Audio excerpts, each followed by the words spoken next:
I'm back with Cory Hughes. Cory, good morning. Good morning. I have some questions, viewer questions, since last we talked. Just two of them, but I'm going to jump in if that's okay with you. Go for it. This is from David Mastrangelo. And he says, I have a question about Thomas Arthur Valley and how he fits into the story.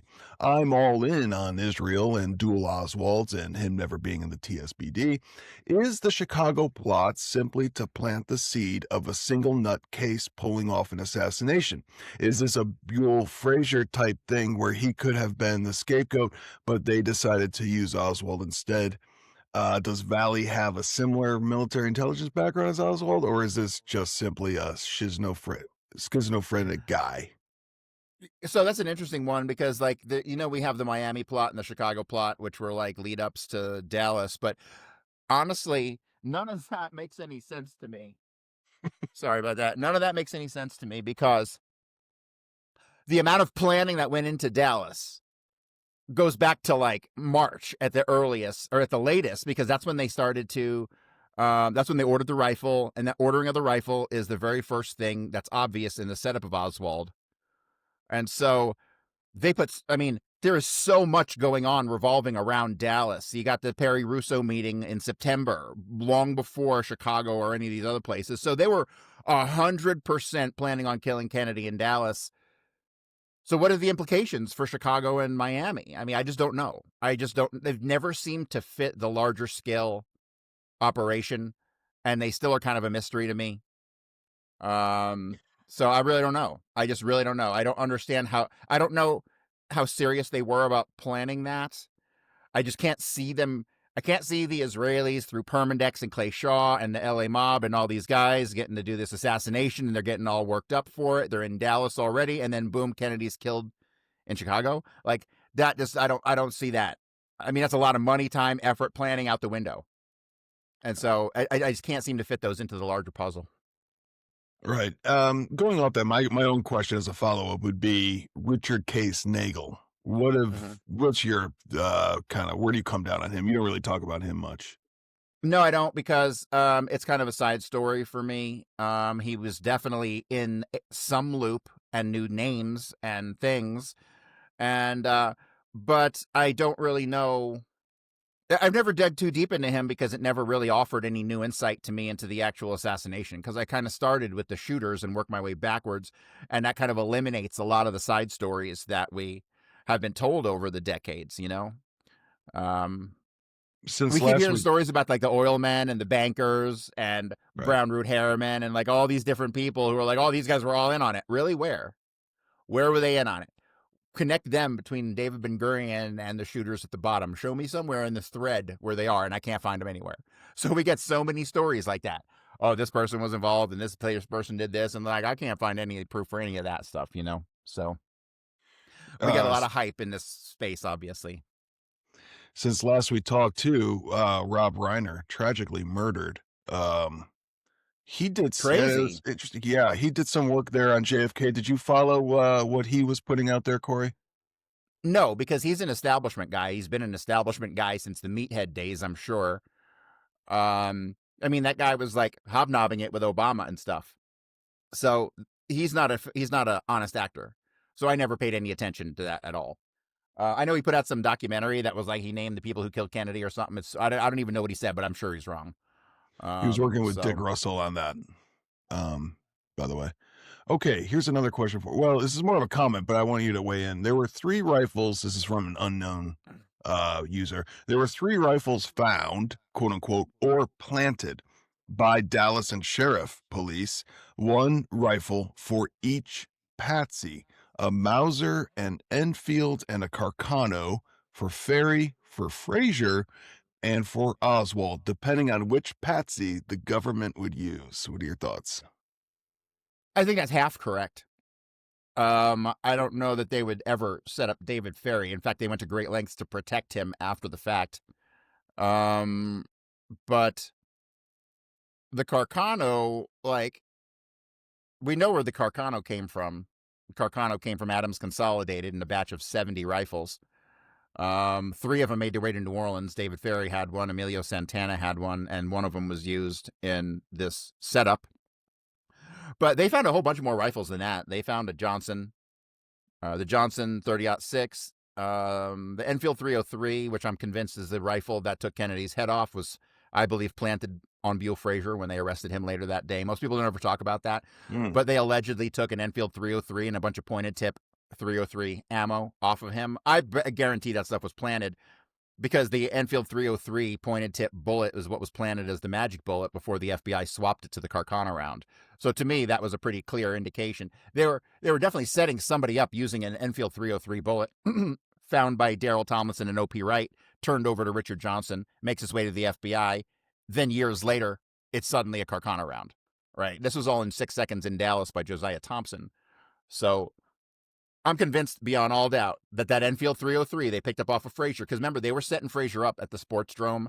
The person who allegedly went there as Oswald dropped the name that Frazier drove him there. Bullshit. I don't buy that at all. Buell Frazier never drove anybody to the rifle range. I'm convinced of that 100%, and that they were using his name to set him up as a second patsy. That's why they planted the rifle. That's, why he got picked up that day. But they didn't need to at all. I guess after they picked up Oswald, they're like, okay, we got it done. So everyone else got off the hook. We're here. It's going to be I think it's going to be interesting because Cory's going to basically be running this this session here. Cory, I'm going to turn it over to you. What are we doing today? Oh, we're going to talk about David Ferrie, and we're going to show the basically unsurmountable evidence that shows that he was not only in Dallas, but he shot Kennedy from behind the fence. And please ask questions as we go through this. I'm going to kind of take my time on this. I hope you got some time. But yeah, ask them questions as we go. We'll clarify things for the audience. Here we go. I call this David Ferrie, the grassy knoll in the Winterland Ice Arena. The Winterland Ice Arena being probably the single most important thing in the assassination story. It's the weakest link in the whole story, because that's where, when you go through the Winterland, you come to understand David Ferrie never went to the Winterland. And why is there this big story about David Ferrie going to the Winterland if he never went there? Well, obviously they were covering for him because he was in Dallas, and this was an alibi story. And so we're going to go over the slides that basically brought me to this, and we'll start off right here. Subsequent investigation is an FBI report. Subsequent investigation by New Orleans office disclosed information was received by New Orleans Parish District Attorney's Office, New Orleans, November 24 last, that when David William Ferrie allegedly taught Lee Harvey Oswald use of a telescopic sight on a rifle. Well, that's false. DA's office concluded Ferrie possibly involved in assassination of president, conducted investigation to locate Ferrie, was absent from his residence when investigators showed up. That's basically the night of the 24th that they show up there on Sunday. All right, assassination of President Kennedy, November 22, 1963, Dallas, Texas. Telephone calls November 25 last to Supervisor Richard Gallagher from New Orleans, reference David William Ferrie. During the morning of November 25, press inquiry received by New Orleans office concerning arrest of Leighton Patrick Martins and Alvin Roland Bobouf, arrested early morning. November 25 by New Orleans PD on vagrancy charges, with notation in arrest book that they were being held for Secret Service. So they knew about David Ferrie immediately, and were at his house just after midnight on the 25th, which will cause us some problems later in Thomas Compton's story. Ferrie stated that from October 11th to October 18th, 63, he was in Guatemala, and again from October 30th to November 1st, he was in Guatemala in connection with the investigation of the Marcello case. Ferrie said that prior to a very recent trip, he was last in the state of Texas in August 1962, at which time he was in Orange, Texas. Ferrie said he had planned during the trial of Marcello case, and immediately upon the conclusion of that case, he would take a trip for the purpose of relaxing. He said that he left his home at 3330 Louisiana Avenue Parkway, New Orleans, November 22nd, 63, roughly 6:30 p.m. in his 1961 light blue Comet four-door station wagon, which he purchased from the Delta Mercury Company in New Orleans within the past month. He stated Charles Graham, salesman at Delta Mercury Company, sold him the Comet wagon. So this is, I highlighted this because this is the official story on what David Ferrie did that day. The official story says David Ferrie didn't leave New Orleans till 6:30. He left in his light blue Comet station wagon, and then just meandered all the way to Houston, where they arrive about 4:30 in the morning. Now, Corey, let's go back. That same day in the morning, we're getting pushed back that he was in court and that he's accounted for in New Orleans as being present there when the president is shot over in Dallas. Yeah, that story's stupid. It totally falls apart when you put like the real story together, and then you come to realize that his alibi witnesses were a bunch of mobsters and a corrupt FBI agent, who all were obviously clearly in on this. I would like to know the role of Regis Kennedy, and his relationship with Carlos Marcello and his role in this a little more, because obviously he was aware. He knew all the players. He was Hoover's point man for the Cubans down there, so he knew all these guys. But what got him involved in this, I don't know. But the whole story doesn't make any sense once you come to find that like he lied about everything else. So, Ferrie related that on leaving his house, he drove to the homes of Alvin Bobouf and Melvin Coffey and picked them up in order that they might accompany him on the trip. Just so everyone knows in advance, Melvin Coffey is a real person, but it's actually just an alias that was being used for Leighton Martins. Why he tried to protect Leighton Martins in this, I don't know. And why Melvin Coffey was willing to provide his name as an alibi, I don't know. He stated at the time that he left his house, he did not know where he was going. He said the purpose of the trip was to merely relax, and that at the time he did not know whether he was going hunting, drinking, or driving. Ferrie stated he did not take any firearms with him when he left his home because he thought he might go out of state of Louisiana. He did not know what the hunting seasons were in other states, and he was also concerned about transporting firearms across state lines. Ferrie said that he'd been considering for some time the feasibility and possibility of opening an ice skating rink in New Orleans. He claimed he made a telephone call, possibly from Melvin Coffey's home, to Chuck Rowland at the Winterland skating rink in Houston, Texas. He advised that this call to Rowland was charged to either telephone number 899-3598 or 486-3127, either Ferrie's or Melvin Coffey's phone numbers. Ferrie claimed that he had no prior acquaintance with Rowland, but had knowledge of the fact that the Winterland skating rink was located in Houston. So this is the first indication we have that his story is bullshit, because the story is basically bullshit, right? So he wants to go ice skating the day Kennedy gets killed 6-7 hours away, right? Doesn't make any sense. After arriving at the motel, he placed a telephone call to attorney G. Ray Gill, but was unable to complete this call. He placed a second call to the Town and Country Motel in an effort to determine whether attorney Gill was located at the Town and Country Motel. Ferrie further related that Alvin Bobouf may have made a telephone call to his home. He said that later they checked out of the Allen Motel and went to the Bel Air skating rink on Chimney Rock Road. This is extremely significant. The Bel Air skating rink on Chimney Rock Road is extremely significant. And it's not on Chimney Rock Road, if I'm not mistaken. It was on, God, I can't remember the name of the street offhand, but it was most certainly not on Chimney Rock Road.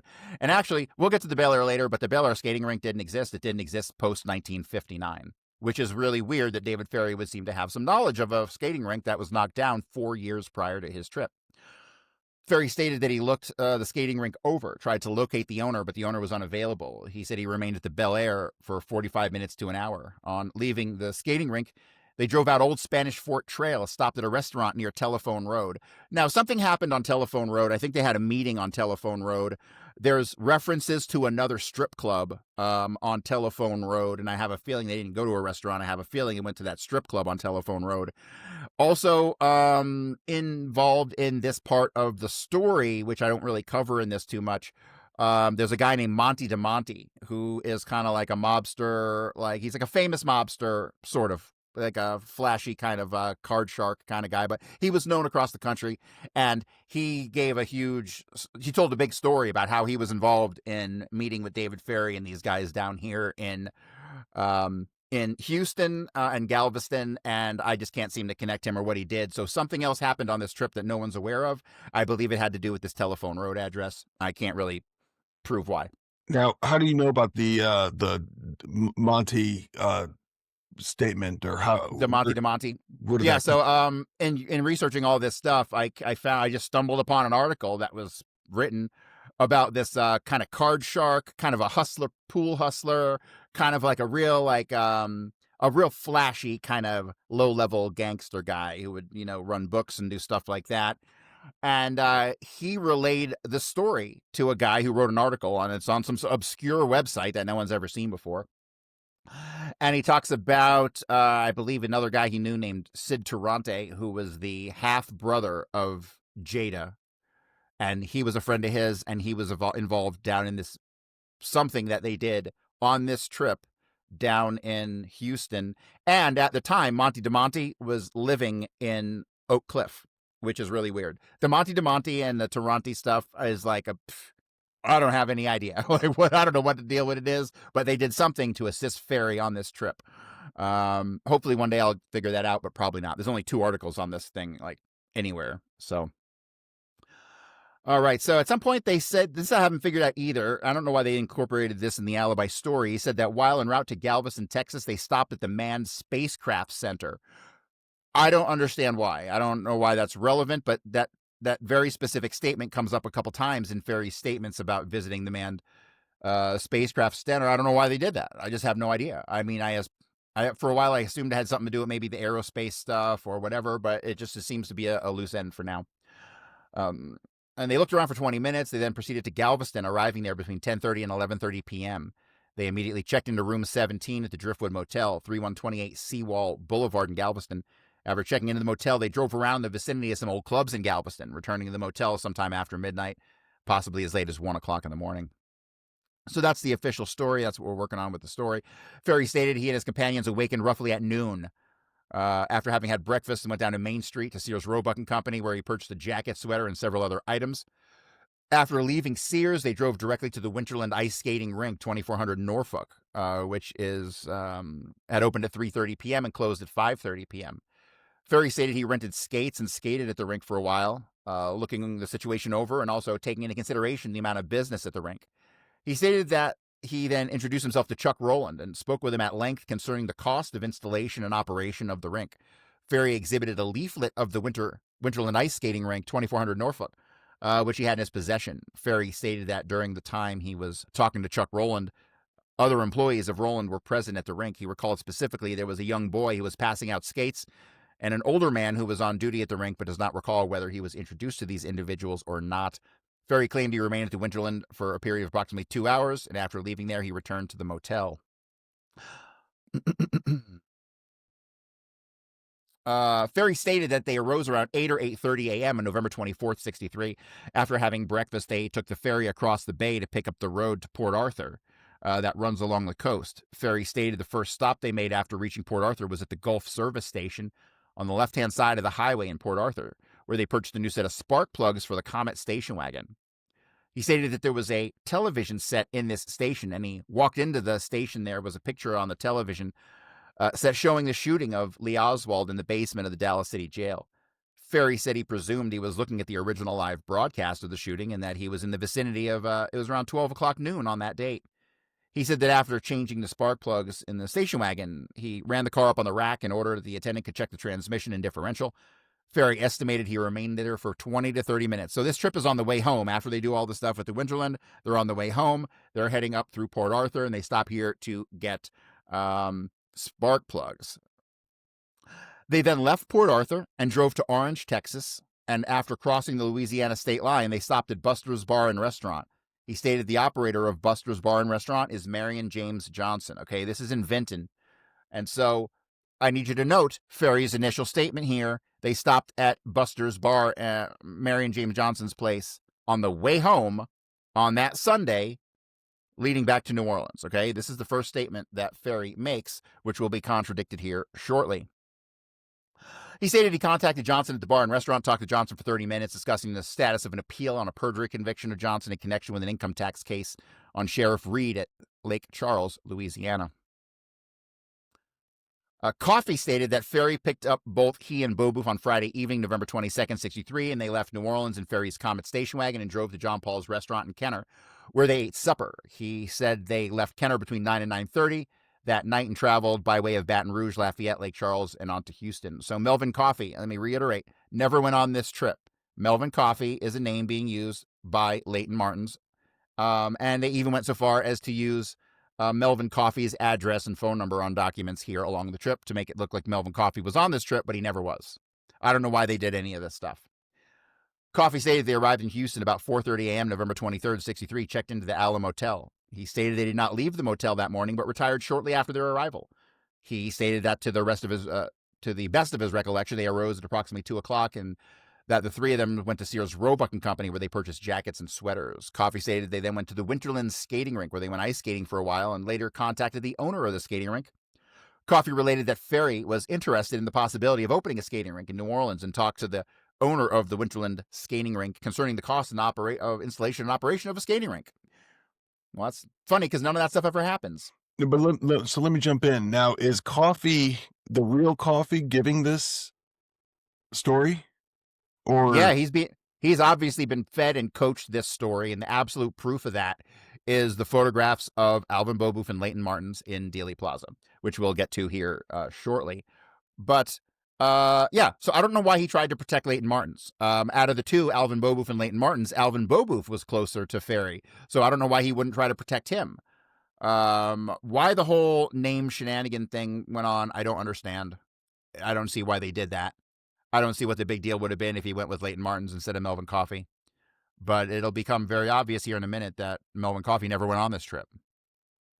And obviously the statements he's making don't jive with what really happened in the first place, considering that nobody went on this trip, right? Nobody left from New Orleans to go to Houston. Nobody. They went from Dallas down to Houston, not the other way around. And therefore, Coffey's just straight lying here.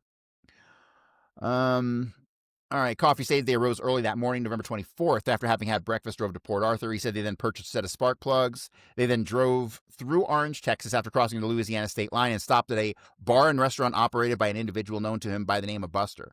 Coffey said Ferrie knew Buster, and that after Ferrie had a conversation with Buster approximately 1/2 hour, they proceeded to Alexandria, Louisiana. I still don't know why they went to Alexandria. Coffey states Alvin Bobouf had relatives in Alexandria, and they planned to socialize, but that seems to not have happened.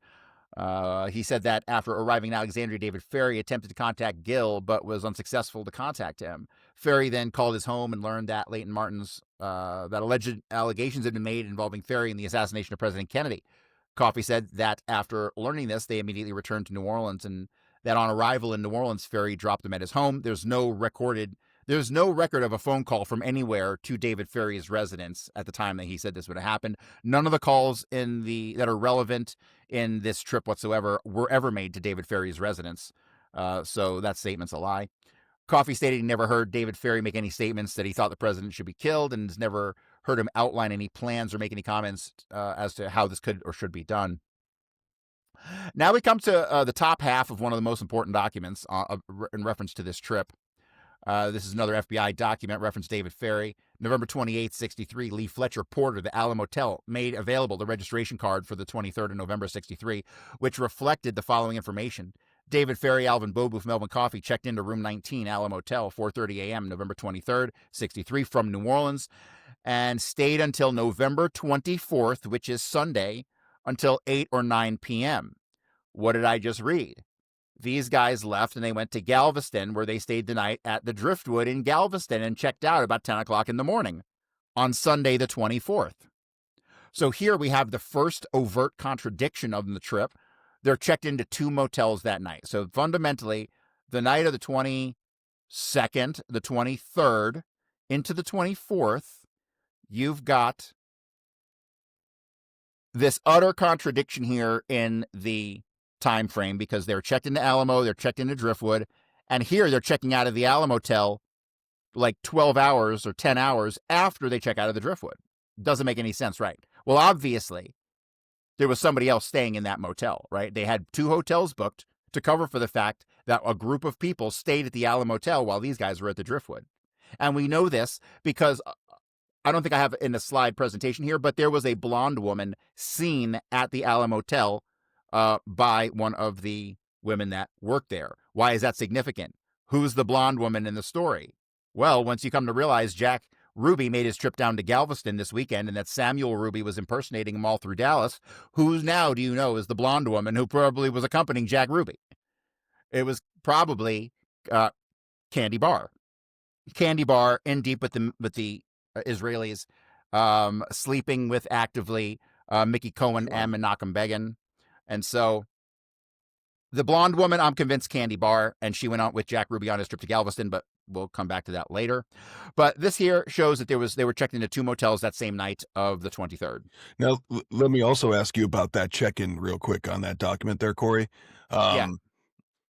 there at another point, the porter originally wrote down the 22nd and said, "Well, it was so early in the morning, the person who checked them in, made a mistake, and he probably meant to write, the morning of the 23rd." Um, what do you think of that? So I've spent some time on that exact issue, and either it's just as they say, which would make excuse me, it would make somewhat sense because David Ferrie, you got to think he leaves from New Orleans and drives, and it would have been that night to check in. So um, I'm not sure. I kind of theorized at one point that maybe they checked in on the 22nd. Somebody checked in on the 22nd and left the car there. I kind of thought that might have been the thing. And then why they would change it to the 23rd later and then actually provide a statement to cover for that seemed a little extreme to me. So a little outside the realm of possibility. So I don't think it's overly relevant unless there was a car dropped off there. I think that's the only thing that could account for that other than exactly what the guy said. So I think those are our two options. It either happened just like he said, or somebody checked in on the 22nd, dropped a car off, and then they had to come back and then somebody picked up a car. So it's kind of how I look at that. So the place that David Ferrie allegedly went was the Winterland ice skating rink, which is formally known as the Winterland Ice Arena. Fortunately, I found a slew of photographs going back to the Winterland. I think I have them at the very end of this presentation. If we have time, I'll show them. But this is a very rare photograph. You're probably never going to see it anywhere else. All right, so now we have to talk about Chuck Rowland. Chuck Rowland is the guy. David Ferrie shows up at the Winterland and he meets with Chuck Rowland. Now, I don't know about you, but I ain't never met nobody named Rowland in my whole life. I ain't never met anybody named David in my whole life, or William. Okay, so the odds of somebody being named Rowland, I thought were about slim to none, and I was absolutely correct. So I just need to point out here that everybody in the chain of command here in this Kennedy assassination investigation went along with the fact that Rowland is using a fake name when he testifies before the committee. So let me go ahead and read this excerpt of testimony of Charles Rowland taken in court February 1269 before the Honorable Edward Haggerty, Judge Section C. I'll skip over the preamble. For the record, would you state your full name, please? Charles Rowland. Okay, that's a lie right there. His name ain't Rowland. I don't know what the hell people's problem is, but they allowed him to say this in a court of law. Now, Mr. Rowland, calling your attention to the time you returned to the ice rink, did you have occasion to meet someone? Yes. Who was that? A very unusual thing, a Mr. David Ferrie. The reason this is such a memory to me was because of the way he approached me. He had called the week before, several days before, asking about our services. We get many calls from people coming from out of town because ice skating is an unusual thing to many people, and they want to try the sport. Mr. Ferrie made quite a point, actually. He made a bit of a pest of himself at the time. Mr. Rowland, I'm going to show you an exhibit marked for purposes of identification S10 and ask you if you recognize the person depicted. Yes. Who is that person? Mr. David Ferrie. So now we have Chuck Rowland, testifying that he's identifying a picture of David Ferrie as the man that he actually met in his ice skating rink, which we'll show here momentarily is impossible. Who is that person? It's Mr. David Ferrie. Is that the man you're now talking about? Yes. Would you like a description of him? Go ahead. He had a red hair, wore a toupee, and a sort of ruddy complexion. Did you have a conversation with Ferrie at that time? Yes, I did. What was that? He came in and made known that he was there, his party, himself, and two others. Was he with anyone at the time? He was by himself when he came up, but later he brought two others over and introduced them to me, but I do not recall their names, and frankly, he came back to me and talked to me. I was waiting on people, and he made quite a point of the fact that he was there. Mr. Diamond says, I object to this conclusion. You can testify as to how many times he met or spoke to you, but you're drawing a conclusion. Mr. Alcock then says, Mr. Rowland, after this first encounter or introduction by Ferrie, did you have occasion to talk to him again that same afternoon? And this is where it gets important. Yes. How many times? Approximately 5. And what was said on these occasions by Ferrie? Nothing except to let me know that he was there. Okay, so now we got a guy who doesn't really match the description of Ferrie with a ruddy complexion and a red toupee. Okay, and now he's introducing himself 5 times just to let him know that he's there. Why would anybody on earth do that? Possibly to draw attention to themselves, to make it absolutely clear that David Ferrie was at the Winterland 5 times. He says, I think you said that Ferrie did not rent any skates. That is correct. He did not skate. He spent most of his time walking around the lobby, looking in the pro shop and watching the skaters. He made a number of trips to the telephone booth and then to his two companions, and he was talking to his companions and talking to me on a number of occasions. So Ferrie already said that he went skating. And now here we have Roland saying Ferrie didn't go skating. So here we have another big contradiction in the official story. Now, with respect to your description of Mr. Ferrie, which the record will show you did offer to describe him and did describe him, did you not? I believe I did. You said he had on a toupee, yes. And by that you meant false hair. That's right. You said it was reddish brown. It was reddish in color. Well, was it groomed or very messy looking? I was quite curly is the way I would explain it. Would you term it spotty? What is your definition of spotty? Appearances of having hair missing from it. Now, remember, this is Saturday afternoon between 3 and 5 p.m. in Houston. All right. Now, let me ask you with respect to David Ferrie's eyebrows, did you recall anything unusual about them? They were unusual, but I can't explain in what way. Do you recall they were unusual? Like possibly they were plucked or some shape. You say quite possibly you saw them. Yes, were they bushy? You mean wide, bushy eyebrows? Well, let me help you just a minute. May I have the pictures of Ferrie, please? I don't know the number.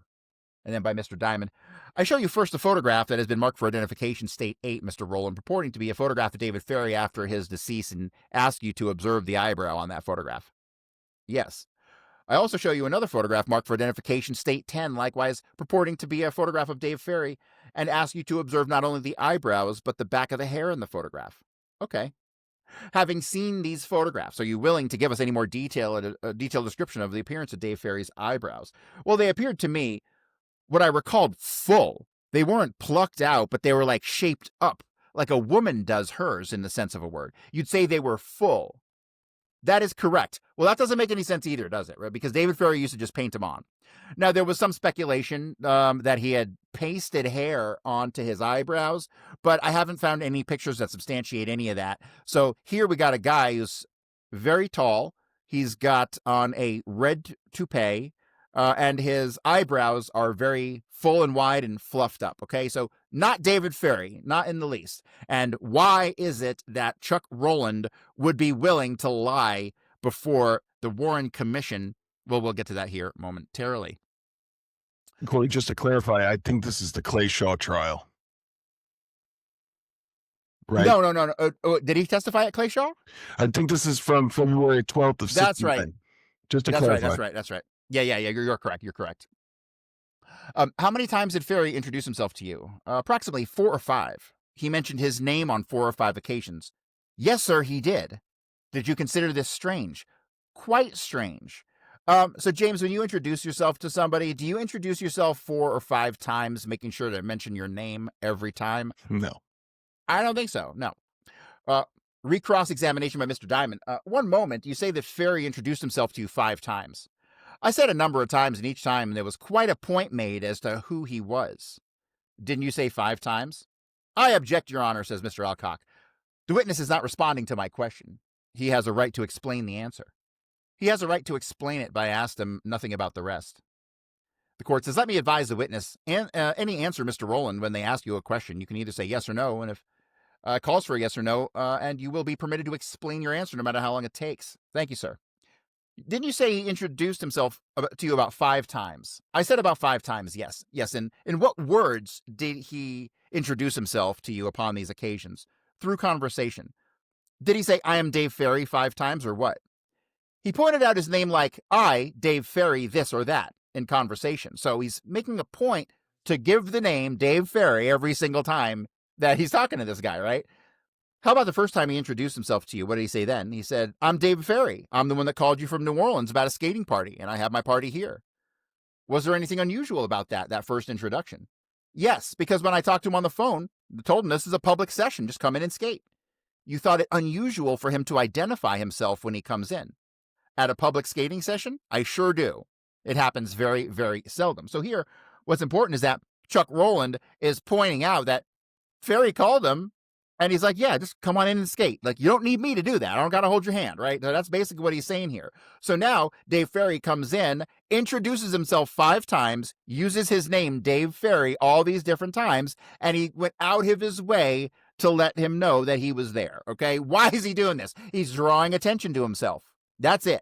He's creating an alibi story because there's zero possibility the man that this guy Roland is talking to is Dave Ferrie. Now you think Roland knows that. He knows Yes. that isn't the real Ferrie.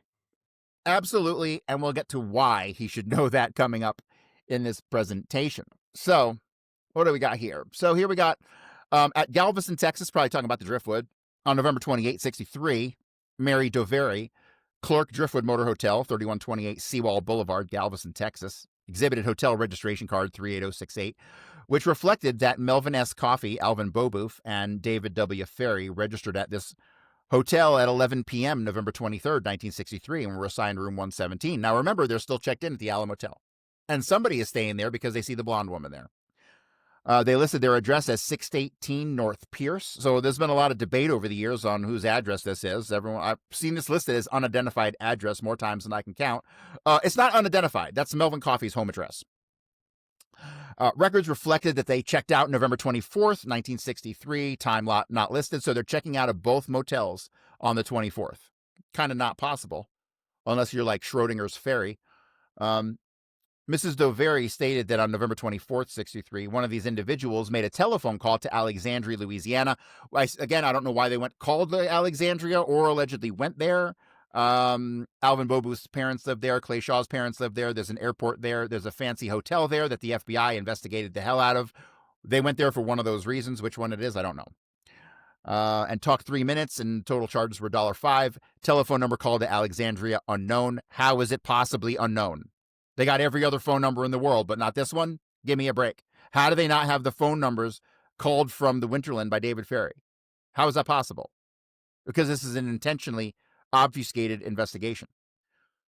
All right, so November 28, 63, Miss Shirley Dial, Clark Driftwood Motel, recalled the above 3 individuals checked out around 10 a.m. on November 24th, okay? So 10 a.m. on the 24th, and here's where they start their trip. This is where they allegedly go geese hunting and then go on their trip back to New Orleans. None of the story makes any sense because none of it's true. The above registration card reflected that these individuals were driving a Ford station wagon bearing Louisiana license plate 784-895.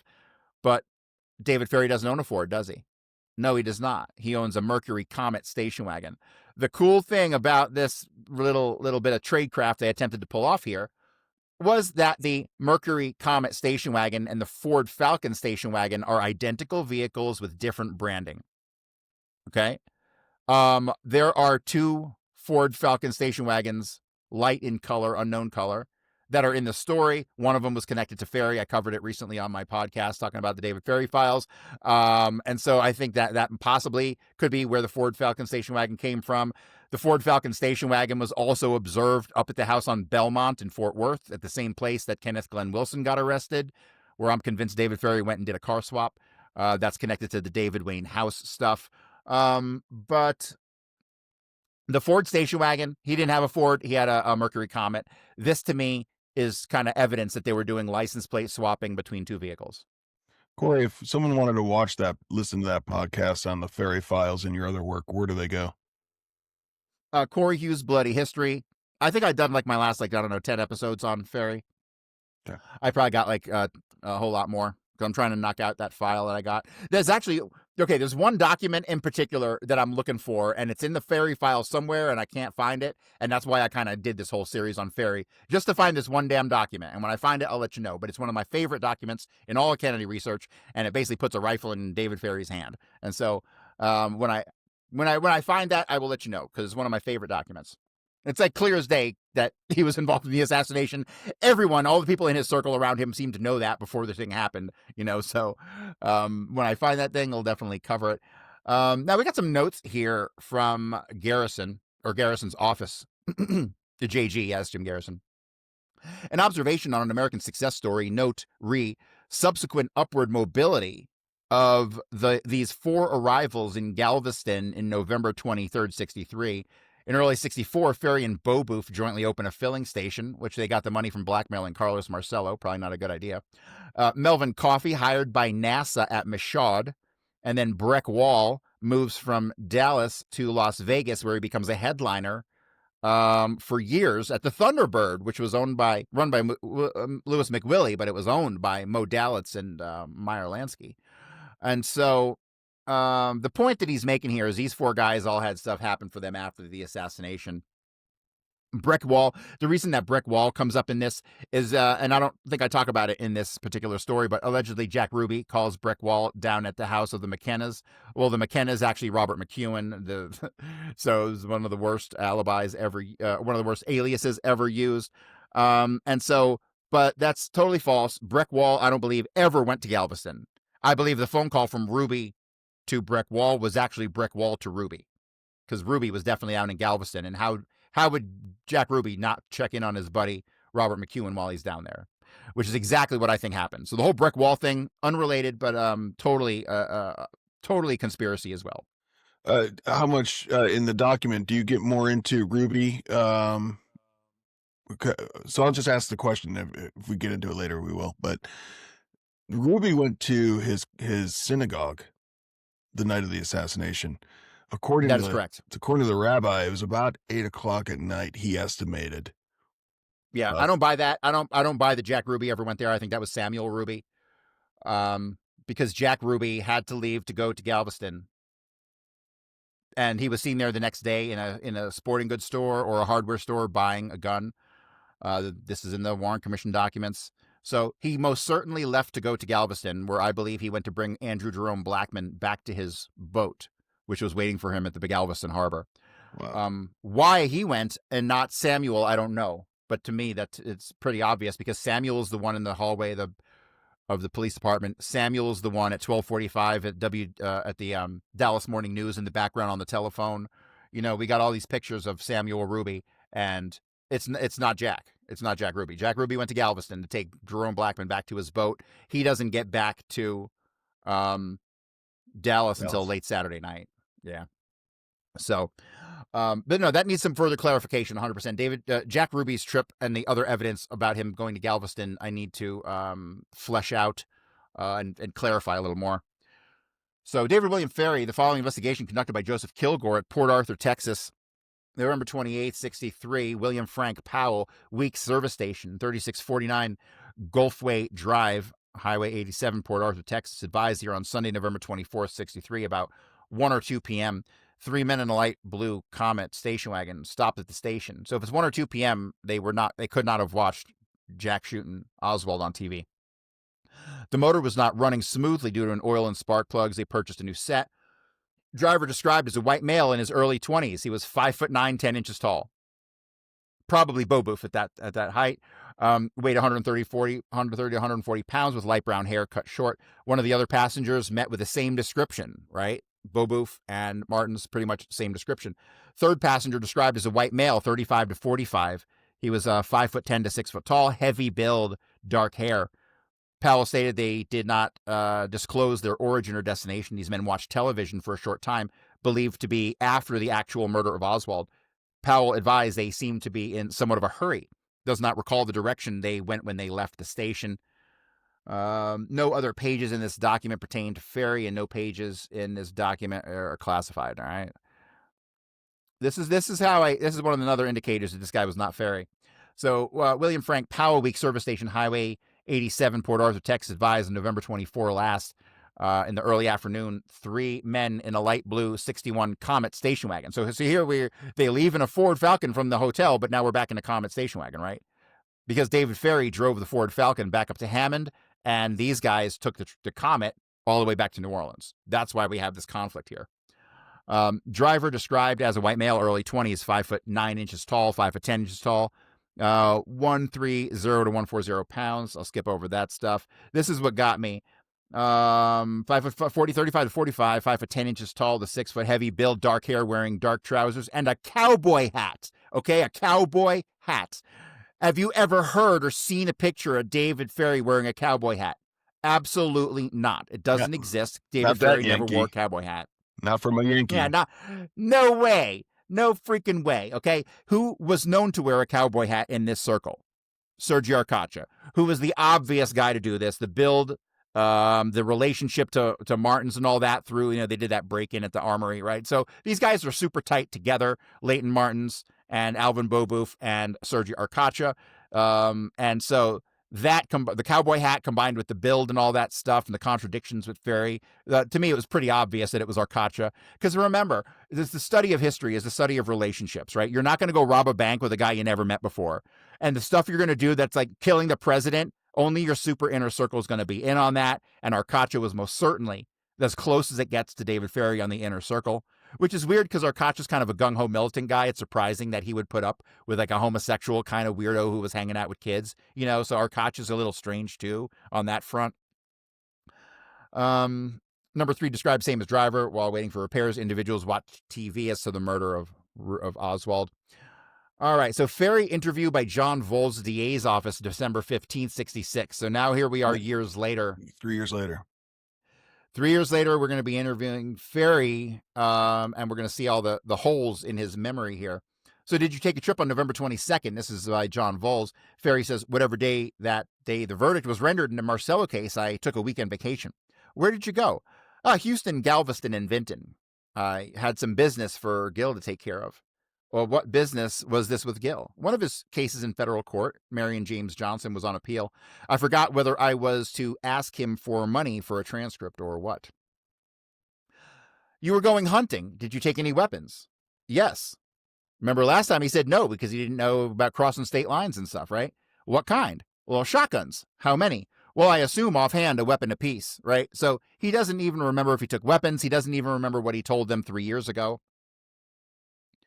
It's because he wasn't on this trip. Like, this trip didn't happen. This is like a total fabrication. Just like the lunchroom Coke story 90 seconds after the assassination. They just made shit up. They straight up just made stuff up. Voles says you went to Houston and went skating. Do you recall whether it was the same day you left here? We left at night. We stayed in a motel.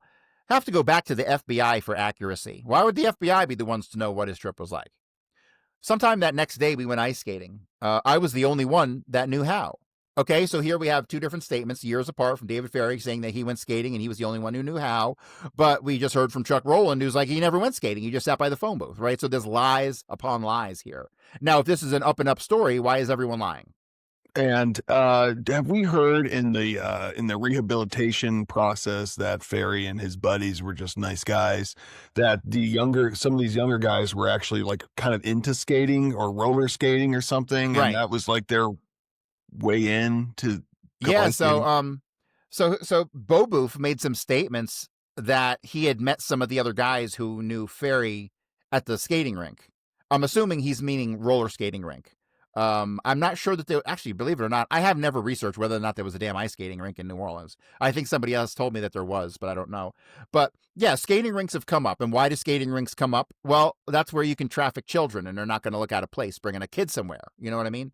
So I believe that's the ice skating rink connection. That's why David Ferrie knew about the Bel Air going all the way back. And so, yeah, I think the skating rinks are quite nefarious when it comes to this story. Voles said, did you rent your own skates or did you have your own? And Ferrie goes, we rented them. I don't think I have my own skates. I think we rented them. Well, David Ferrie didn't rent any skates because he wasn't on this trip and he didn't go ice skating. And he told people that he did go skating, but we know he didn't. So Voles says, asked, did you leave for Galveston in the morning or night? Do you know what you did when you got to Galveston besides finding it dead? I remember the morning in Galveston because we went out looking for bars and found the only thing you could buy was beer. By our standards here, it was dead. It couldn't get deader. So far, the vacation had been falling on its head. It seems to me it was inclement. Some inclemency in the weather. Coolness. I don't know what we expected for November, but we wanted something pleasant. I'm trying to recall whether I stopped at Vinton on the way to Houston or coming back. See, he doesn't know. He can't remember because he wasn't there. I think I may have my dates all mixed up here. I think we stayed in Vinton that night. The night of the 22nd. The night of whatever date we left here. See, so now he doesn't even know when the hell they got to the Alamo Motel. The story changes once again. We went to Marion James Johnson's Roadhouse, a combination restaurant, bar, etc. That was in Vinton. Yes. So now he's claiming they stayed in Vinton the 22nd. Completely impossible. Do you recall where you stayed in Galveston? No. Do you recall where you stayed in Alexandria? No. My only source would be the FBI. How could you possibly go on one of the most crazy trips in American history the day the president gets assassinated and you don't remember where you stayed? Okay, it's a lie. He remembers. Let me ask you, Cory, in your time in police work, when you get testimony from somebody 3 years after an event, is it like this? I've never had that long of a follow-up on a case. Because most of the time, if you get a case that requires that kind of lengthy follow-up where you can't do anything for like months, then that goes to a detective. You work it till you can't anymore on the road, and then a detective takes over. And so I've never had the opportunity to interview someone years after the fact. And this is a complicated case with an alibi and stuff. So as a street cop, I never really had the opportunity to, to get a story like this from somebody. But if you, so, me personally, I've been traveling my whole life since I was like 18 years old. I traveled around the country following the band Fish. I've seen them at least 150 times. I can tell you stories about every single place I ever went. Okay. How the hell this one guy doesn't remember one thing on one trip from 3 years ago is like totally mind boggling to me. So obviously he's lying. All right. So the only way I would know for sure is to call Mr. Wall. Mr. Wall, he's not talking about Brecht Wall. He's talking about FBI agent Wall, who also was involved in this story. All right, so here we have a New York Times article or a transcript of it. This was from the Garrison files or Weisberg files, I believe. New York Times article by Nan Robertson, February 25th, 67. It does a very great job of pointing out the contradictions in the story thus far. So archives on Ferrie's trip, FBI reports on testimony of Ferrie and others. Left New Orleans about 9 p.m. November 22nd with 2 men. Houston Alamo Motel registration card shows Ferrie, Alvin Boboof, and Melvin Coffey checked into room 19 at 4:30 a.m. November 23rd. November 23rd date written over November 22nd date, Porter said, because as of early morning hours, but he was sure it was November 23rd. Porter is Lee Fletcher. Records show men stayed until Sunday, November 24th, but this conflicts with the card the FBI showed in Galveston, where Mary Dovery, clerk at the Driftwood Motel, showed registration cards showing same 3 men checked into Driftwood at 11 p.m. Saturday, November 23rd. Another clerk, Shirley Dial, said they left about 10 a.m. on Sunday, November 24th. So we see the contradiction here already, right? And caught in a published article by 1967, right? So why the hell in 50, 60 years, since nobody's focused on David Ferrie and putting him in Dallas, I really don't have any idea, when everybody seems to know his story was bunked the whole time, right? It's really, truly unbelievable. This conflicts with the FBI card. I read that part. AAA puts Houston 364 miles or an 8 to 9 hour drive time from New Orleans. Galveston, 50 miles from Houston, about 1 hour. Dallas, 243 miles or 5.5 hours from Houston. Remember, there's no highway system back then, so things took a little longer. Record cards for both motels list car license as LA 784895. Ferrie told agents it was a light blue 1961 Comet station wagon he had bought in New Orleans several weeks before. At Houston Motel, it was listed as a Comet automobile. At Galveston, it's a Ford station wagon, right? So you see, we have 2 distinct automobiles here in 2 different places, driven by 2 groups of people. David Ferrie in the Ford Falcon, Arcacha and the kids in the Mercury Comet.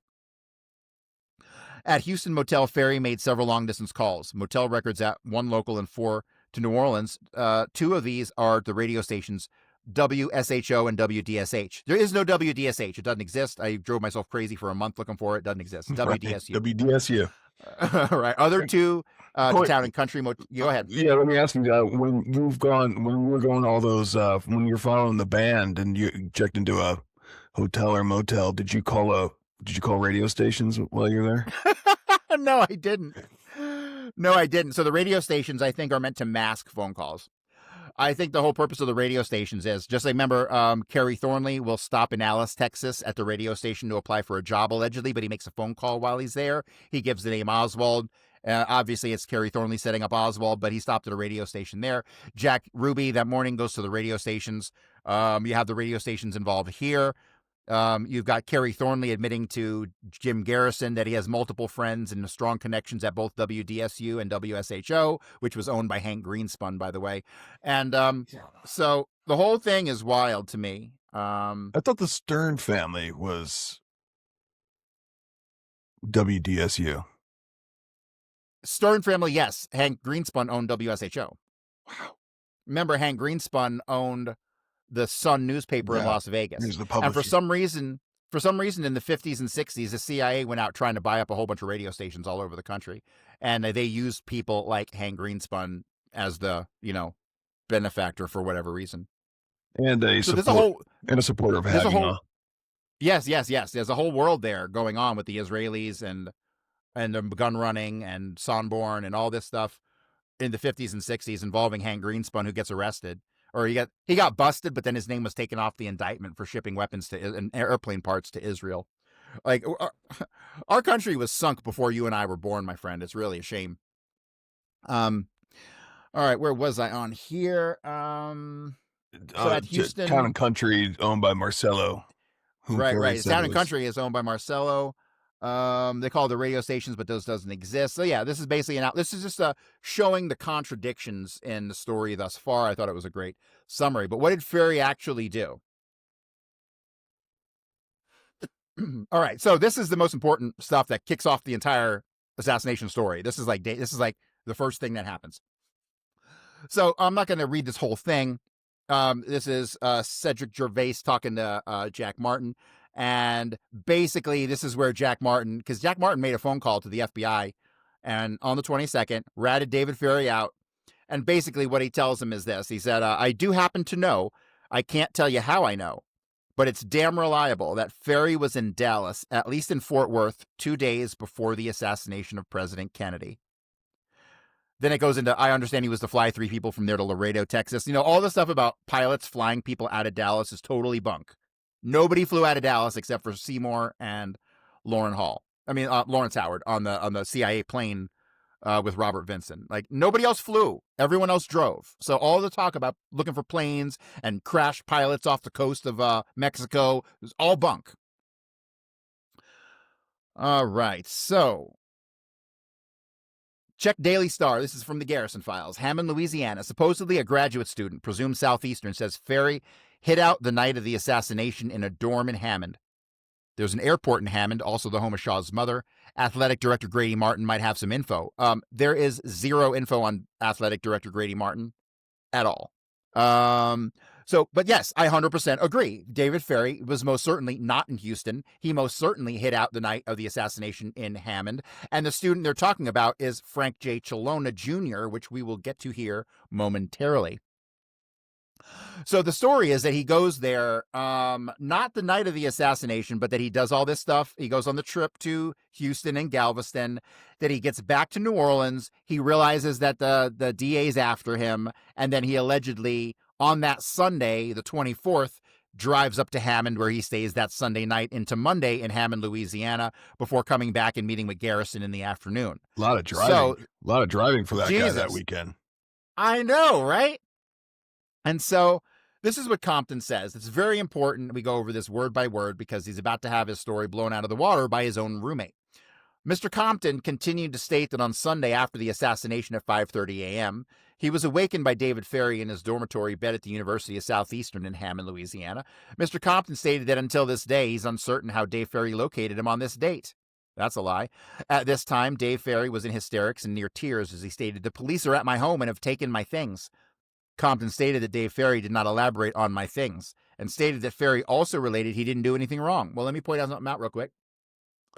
Sunday morning at 5:30 in the morning, it is absolutely 100% impossible for any of these events to have occurred because none of these events occurred until after midnight on Monday. It was not until after midnight on Monday that the cops show up at David Ferrie's house, arrest Beaubouf and Martins, search David Ferrie's house, find all kinds of guns and explosives and all kinds of stuff. That is after midnight Sunday into Monday. So for him to say Sunday after the assassination at 5:30 is completely wrong in regards to the rest of the story he relates about David Ferrie. Says there's some things missing. Right. So the official story is that he's still in Galveston at this point. Yeah. Right. Correct. Right.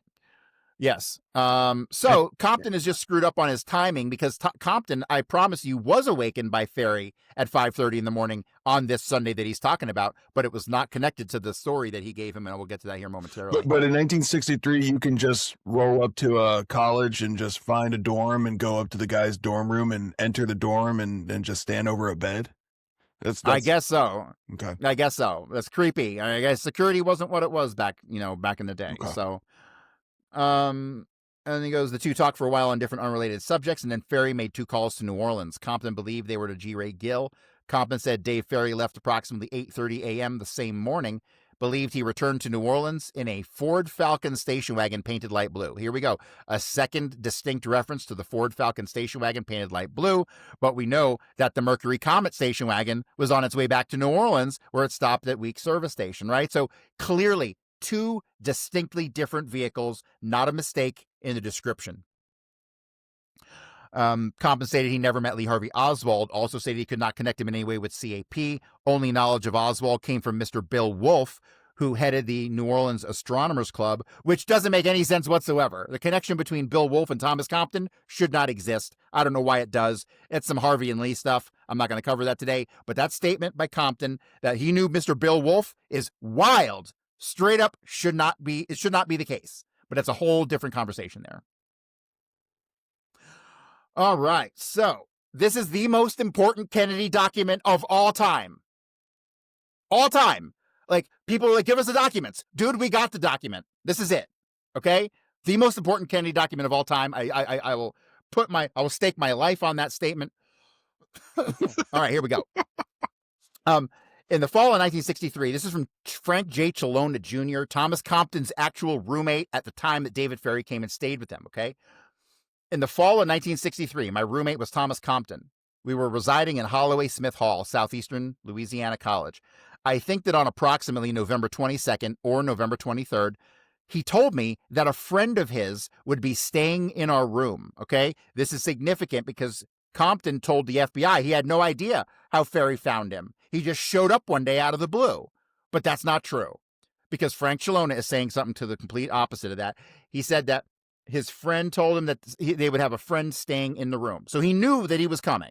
Okay, so Thomas Compton is a liar. He probably got diddled by Ferrie 10 years prior in the Civil Air Patrol. And so why he's willing to give him an alibi, I don't know. But obviously he lied. The reason for this person staying was said to be that he could be where many people could see him. Hello, alibi. He's just explaining what an alibi is, okay? This is exactly what happened. I was told his name was Dave. I don't remember for certain whether I was ever told his last name. I was told that he was a psychologist, okay? So are we talking about David Ferrie? Of course we are. I even clipped from the directory that year, David Ferrie psychologist, right here, which was in the local phone directory at Louisiana Avenue Parkway. And he's so a not guy a named psychologist, Dave, by the way. This is complete. Yeah, right. Yeah. Right. He got all those fake degrees, you know. Yep. Bar University, Phoenix, Minerva, whatever. Phoenix University, Bar yep. Italy, yeah. So I was told that he was a psychologist on the 23rd of November in the afternoon or perhaps the evening. So we're talking Saturday in the afternoon or the evening. I went to my room and found the man sleeping in my roommate's bed. His back was to me, so I couldn't see his face at the time. I noticed, however, that he was sleeping fully clothed and with his hat on. At this time, I also noticed that his hair was very strange looking. I believe I was introduced to him later on in the evening, but I don't remember the nature of the introduction or what was said, except that not much was said at all. I asked my roommate about this man, and in particular about his hair, and he told me he was bald and that he pasted theatrical hair at the point where his hat met his head. I'm not certain that he spent the entire night in the room, or that he spent even more than a few hours in the early evening. The next time I saw him was Sunday morning in the lobby of the dormitory. It was very crowded as everyone was watching the funeral on TV. The funeral wasn't until Monday. I believe I saw him. I don't think I saw him after the Sunday morning. Later that day, my roommate told me that Dave had gone back home. I don't know how he got home. Perhaps my roommate drove him. At a later date, my roommate disclosed to me that he had either known or had heard of Lee Harvey Oswald through the Civil Air Patrol, of which he was a member for a short time. So I don't know if you can see it, but this is the most important Kennedy document of all time, period. This debunks David Ferrie's alibi story. It shows that he was never at the Winterland. Why did he fabricate an alibi about the Winterland? Obviously because the guy was in Dallas, okay? This, to me, starts the flow of dominoes that leads right to the grassy knoll. And I don't understand how in 60 goddamn years, nobody else could point this out. See, I don't get proud that I solved stuff like this. This makes me angry. I had to waste the last 8 years of my goddamn life on this when someone else could have done it. Jesus Christ. Like, I swear to God, this is my biggest complaint with the JFK research world. The answers are right there in front of us, and they've been there for 60 years. Okay? That's my rant. I'm going to move on. Hang on. Has anyone, by the way, in the years, so you put out your book in 2023. You've been out there weekly almost on whatever we'll have you on talking about it. Has anyone come out and said, look, like, yeah, I mean, we've been looking at this wrong.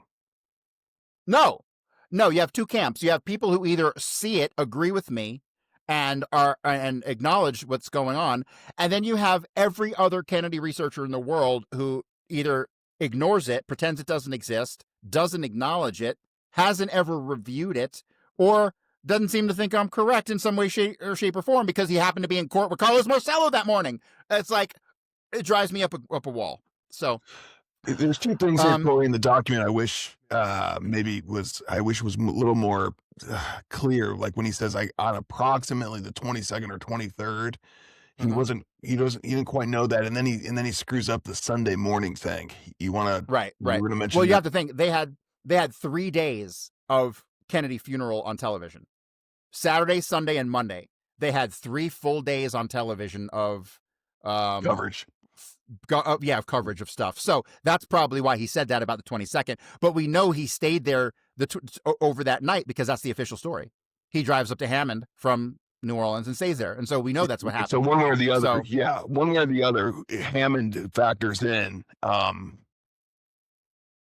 And so the mhm. official story is that okay, I'm in New Orleans, but now I got to get. I just came home, but now I got to leave again, and I go to Hammond. Right. I don't Um, think he never went. He never went to New Orleans. He stayed in Hammond because it was Sergi Arcacha who was right. with the kids on the trip, so they go back. Sergi Which Arcacha drops the kids off, and then Sergi Arcacha. I don't think he living in Houston or Dallas at the time. He probably drops them off and then goes back to wherever he was. Houston does sound Um, familiar. Houston does sound familiar at that for him or at what? that time. Yeah, or what he probably did was because he was driving David Ferrie's Mercury Comet. He probably drove the kids back to the place, parked the Mercury Comet in front of the house, and then found another way back. And then David Ferrie went and returned his Ford Falcon station wagon, goes home, and then you got the Mercury Comet waiting for him. Yeah. So that's kind of the series of events that I see happening there. Yeah. But The other thing I want to mention too is this visual of this guy who claims to be a psychologist, and that hey, you can just do you ever live in a dorm no, when you were in college? uh-uh. This idea like, hey, I got a buddy coming. That's common, right? It's a weekend. It's like he's gonna be here. Okay, my roommate's got a guy coming. That's fine. Uh, the fact that he's sleeping with his clothes on, with that hat on, it just fits more rationale than standing over a bed at 5:30 in the morning talking about they've taken my Right, things, which doesn't even corroborate right, the time frame anyway. So there's some honesty here, and I'm not just trying to back you up on this. I'm just saying, as right. just a story, there's more honesty in the story. It feels more real. Yeah. And why would David Ferrie be wearing all his clothes? Because he just killed the He's president. He just exhausted. drove 6 or 8 hours. Yeah. He's just, oh my God, exhausted, you know? And he just got to the bed and probably collapsed. Like his whole body just collapsed on it. So all of this makes perfect sense to me. The contradiction in the story with Thomas Compton, totally debunked by Frank Chilona. I mean, this guy is a hero to me. I wish I had a picture of this guy. I'd put it on my wall. I mean, Is he still with seriously. us? Do you know? Zero information on Mr. Chilona other than this statement. Wow.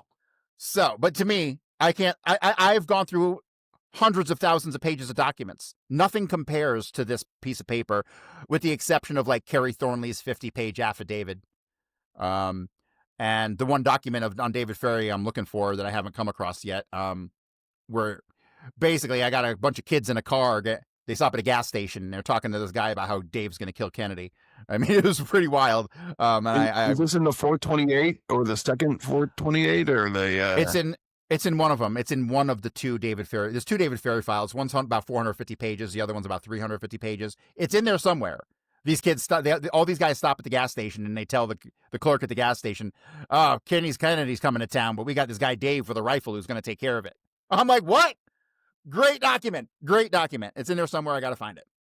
All right. So this is David Ferrie's actual timeline. Ferrie's in Fort Worth on November 20th, 63, as per Jack Martin. Why'd you And put then Jack Martin in quotes there? Because there's some definite obfuscation over the real man's identity.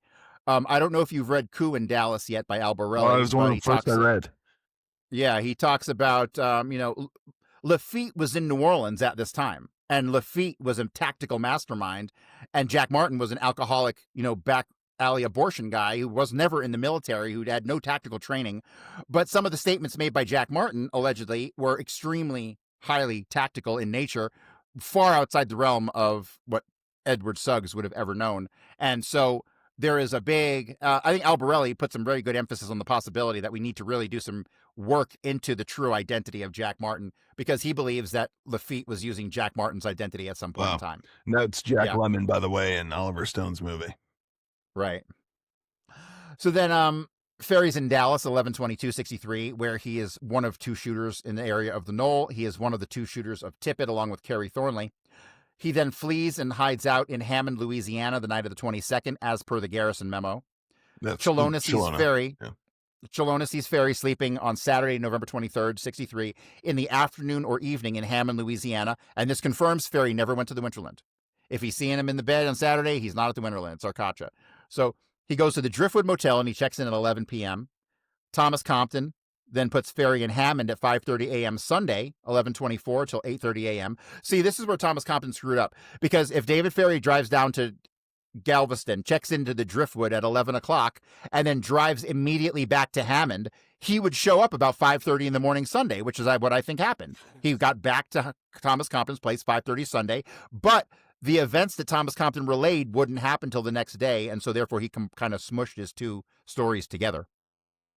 You have Ferrie leaving that dorm room in Hammond, simply driving down to Galveston, Yes, to checking check with into the Driftwood. like, hey, I'm here. I'm Dave Ferrie. I'm here to check in Right. at the desk, and then he gets pulled back into his car and leaves, Yes, or absolutely. another car, or another vehicle.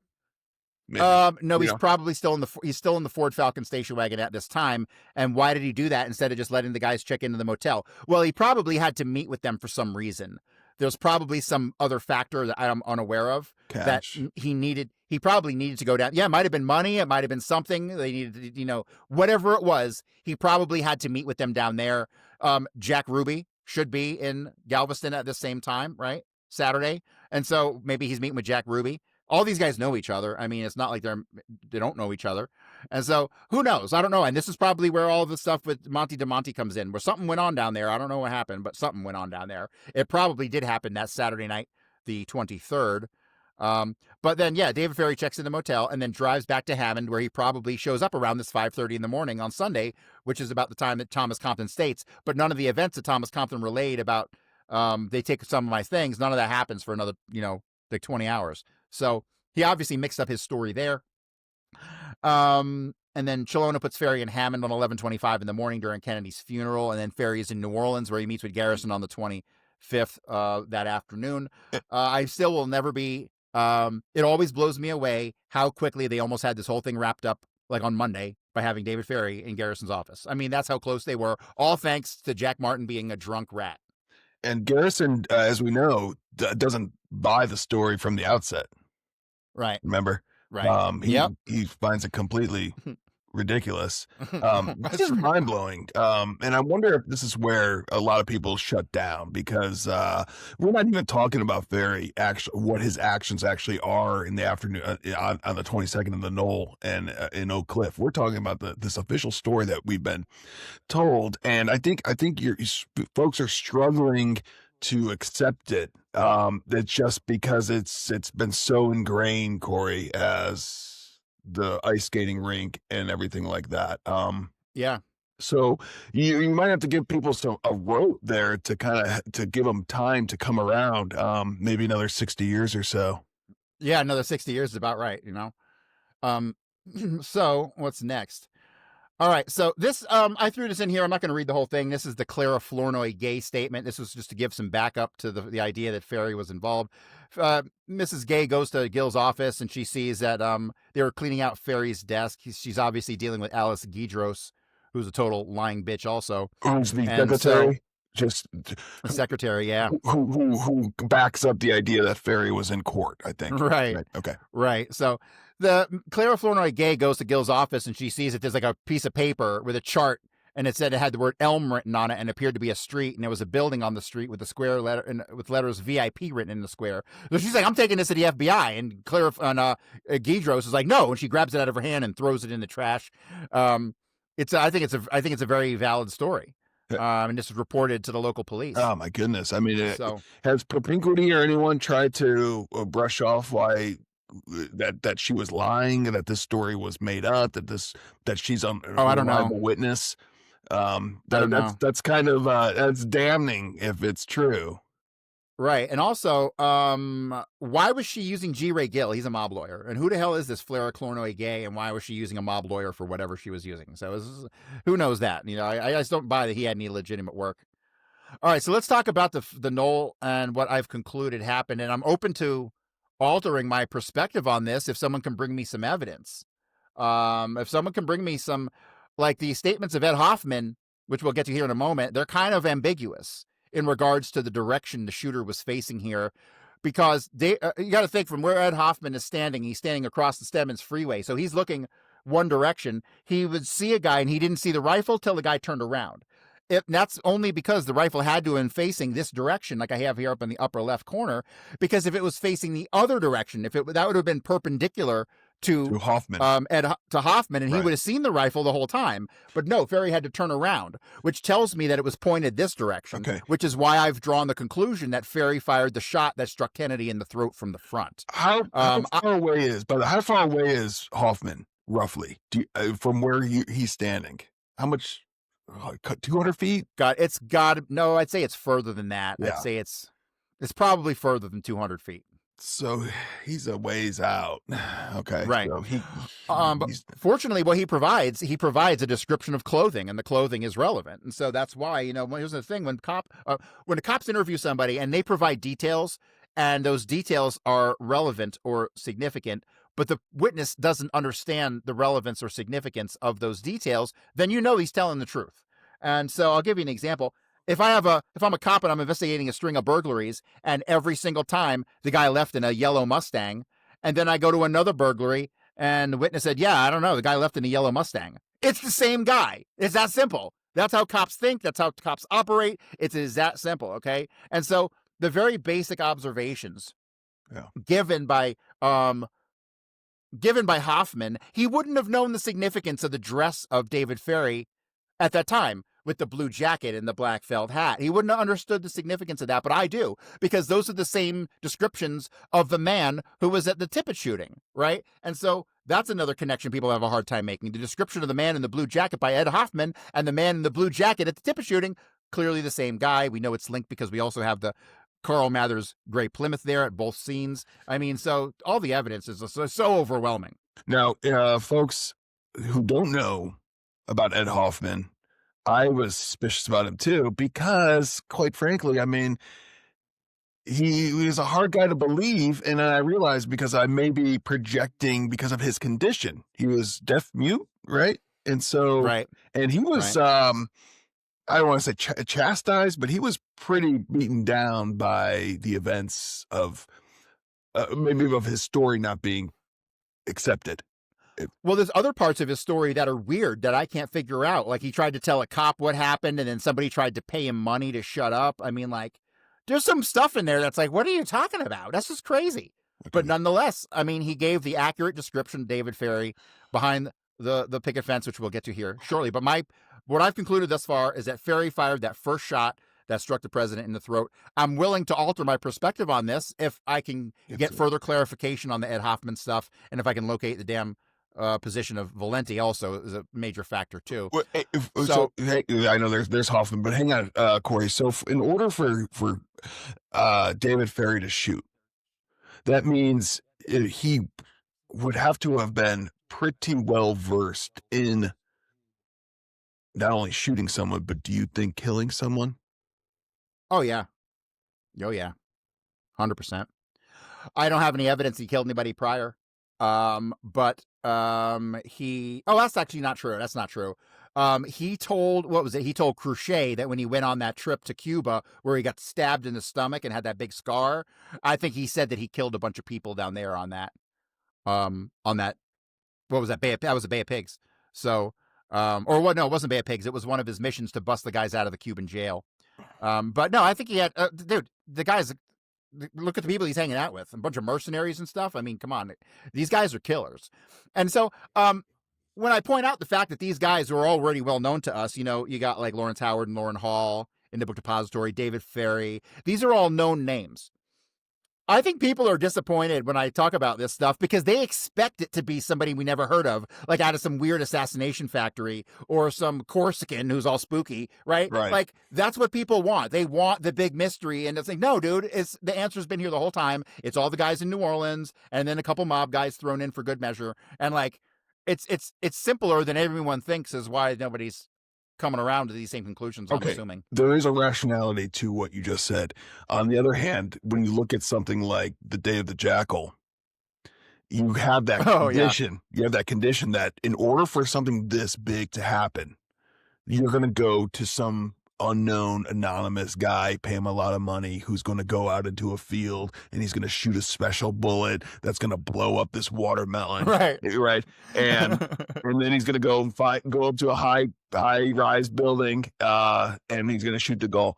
That is kind of what we're thinking, I think, and that's why. Right. Do you notice nobody ever wants to talk about the shooters? Yes. Yes. Yes. And I think it's a cop out. And that's why when I made the decision to do this, that's what my focus was. I was like, because no one else is even trying. So yes, I don't believe that those assassins who are mysterious, who go by the single name, who like, no one, you got to call the CIA brother's cousin's neighbor in order to get a hold of the guy. I don't think so. I think that's myth. That's total myth. When you look at the most badass hitmen for the mob, who are you looking at? You're looking at fat guy Dave Yoris. You know, you're looking at Lenny Patrick. You're looking at like Sam DiStefano, right? You're looking at all these guys who are like just normal schmoes who learned how to shoot a gun. None of them were grown in an assassination factory, you know? Is there such a thing? God. Is there such a thing? I don't think so. Well, the closest thing to that you're going to find are when they go down to like No Name Key and train at No Name Key. That's an assassination factory, if you ask me. And I actually believe that I have some suspicion that Valenti went down there, met with Lafitte, and trained at No Name Key. Wow. I have some documents in ZR Rifle that, to me, indicate that, even though I'm speculating to some degree. Okay. But Hey, but yeah, quick. that's the assassination factory stuff we've already known. The CIA trains guys to kill people down in the Keys. That's the assassination factory. It doesn't have to be some weird, there ain't nothing like there ain't no John Wicks out there. Okay. That's another example, by the way. A Jason Bourne type, this Jack Ryan type, that we've been fed these heroes of intelligence. But real quick, a little background before Ferrie, his father being a police captain, Cleveland Police, one of the most notorious at the time, one of the most populous cities in the United States, also one of the most notorious in terms of the mafia and the mob. And Ferrie's boss, this is Mr. Ferrie, the father, his boss for a few years before Ferrie retired was Elliot Ness, who came from Chicago to run Cleveland's public safety district division. And I will say, I'm just going to throw this out there, folks, if you don't know anything about the torso murders of Cleveland, those were going on at the same time. Unsolved. But anyway, back to you there, Cory. I'm going to have to ask you about that after, because I'm not familiar with this, and this Really? just piqued my interest. Mm. Yeah, so we're going to have a conversation about that. That sounds killer. Ooh, more unsolved mysteries. I love it. So this is Ed Hoffman, the guy in the middle. Take note of like the description of the man standing to his right, but it's our left, with the black hat, with the wide felt band, and the dark suit. Okay, it's very important. Looks like somebody we know. Yes, it sure does. And so you got Ed Hoffman is way over here, right? So that's pretty far. I mean, okay, like so that's a great visual here of where Ed Hoffman, he pulls off to the side of the freeway because he sees the motorcade, right? Well, this is the railroad tracks, and so he's one over. He's a little more over where the cars are, so he's even further out. So it's probably like a football field. But the only thing relevant that he really has to see is the general height of the guy and what he's wearing. What he's wearing is everything. So basically, he sees David Ferrie right here. From there, from what I calculate, David Ferrie will then, just like Ed Hoffman says, he will walk off casually towards the railroad yards, but he stops at the pergola. I believe he stops at the pergola and is photographed right here. Notice the hat and the jacket. And let me scroll right back up to like Ed Hoffman's description, the hat and the jacket. I mean, it's like, there's nobody else who looking like that in the area. Okay. So, and this picture's been out for 50, 60 years. To me, that's pretty obviously David Ferrie up there. But even you see the back flap of the hat going up a little, just like No, You know, but I just gotta say, I just love though that he's talking to those women. Uh, like we mentioned before, I can just, what happened? Oh, I don't know. There's something may have happened back here at right, the. right. So here's David Ferrie again, clearly in the back of the railroad yards, walking through. Let me see if I have the comparison photo. And this is the comparison photo here. I mean, to me, it doesn't get much more slam dunk than this. Um, David Ferrie was a broke guy. He only had one suit that's referenced in the brochure's file. I'm confident he's the picture on the left is a known picture of David Ferrie. I'm pretty confident he's wearing the same clothes in that picture on the right. And once again, this picture's been out for 60 years. 60. 6-0. So at what point does that happen? What point if people have already charged the knoll to kind of see what's going on, and is that the picture up above where that fellow's walking away? Is that kind of like moments like where Oh, this one here? yeah? So I Okay, so the series of events as I see it is he walks off casually, just like Ed Hoffman says, after throwing the rifle to the railroad man. He then walks over up there. here to the pergola. He's just casual. And then from here, Okay. he will then cut back here in the railroad yards. This is like the sequence of events. And then from here, he will I don't think I have the Velma stuff in here. But from here, he will go and sit in the gray Plymouth behind the Texas School Book Depository, where Velma, the caller on Coast to Coast, says, he had the suit on and the real heavy eyebrows and the gray Plymouth and gave me a real mean look, Okay, is this where? So, So is this where is Lee? Is this the Lee? Can Lee Bowers see this parking lot that we're seeing right here? Is this the yes. behind the fence? Yes. Okay. And then could you go up to that map of Dealey Plaza real quick where we saw Ed Hoffman's position? And then so Velma's back over here where the red arrow is. Velma should be Or is right it here behind the book farther? depository. Like, can you see my cursor? Yeah. It should be here, right over here is where she was parked. So David Ferrie fires the shot, tosses the rifle to, I believe it's Andrew Jerome Blackman. I'm willing to re-examine that too. It's one of two people. It's Blackman or Llewellyn, but I don't think it's Llewellyn. Llewellyn's a tall guy, and I just have to get confirmation on Blackman's height, but I'm pretty sure it's Blackman because it corresponds with his trip in the port and leaving on Monday and all that stuff. So, Okay. but David Ferrie will then walk from here over to that pergola where he was seen. He's obviously they're not there too long, Talking to and the then he women. will walk right, and then he will walk back into the railroad yards, and he's Okay. probably photographed right about here. Okay. This is probably right about where that photograph happens, Okay. and then he'll walk continued back behind the Texas School Book Depository where he gets into that gray Plymouth where he's then seen by Velma. Okay. Right. Now, real quick, Cory, because if you can go back to that map. Sorry, I just while I That's have fine. you here. Now at the corner there of Elm and Houston, we have done that work on the laundry, the linen supply truck, which we think may have made a right and was onto Houston. Now that was under construction or closed off, but Right here. it may have been let go by the officer. So there's been some. Did anyone? Is there a witness seeing movement out of the depository while Velma's sitting there? Because there's Well, multiple things going on, right? This is moments right after yeah. the shooting, right? Right. So the moments right after the shooting, if you want to talk about witnesses from, I don't have any witnesses from the book depository who claim to see any of this stuff. What I Right. do have is a witness from the Daltex building, but that's connected to the Larry Floor stuff, which we'll cover another time. Okay. Many people believe Larry Floor is actually Ted Shackley, which I am leaning in that direction as well. But yeah, so the David Ferrie, he then walks back here. He's seen in the vehicle by Velma. And this is how also we know that Tippett was here because Velma saw Tippett. And we also have the photograph of Tippett on Houston Street from the Robert Hughes film. Right there So in the Tippett middle was of here. right there. Yeah, Tippett was standing like right here on the Right. street. Right. You got the costume people all lined up next to him. Miltier And across the then street. Miltier across the street, probably. And by the way, if you look at that across the street, if you compare the costumed, if you compare what is that, the west, maybe, This is west. This is east. the This is west west. side Yeah. of Houston. Right. This is the very clear picture we see on the east side of Houston. very normal looking folks on that on where the shadow is across the street. Yeah, there's a couple people who I'm questioning because there's a couple people who it looks to me like they're wearing Greco-Roman style robes. On There's one of them.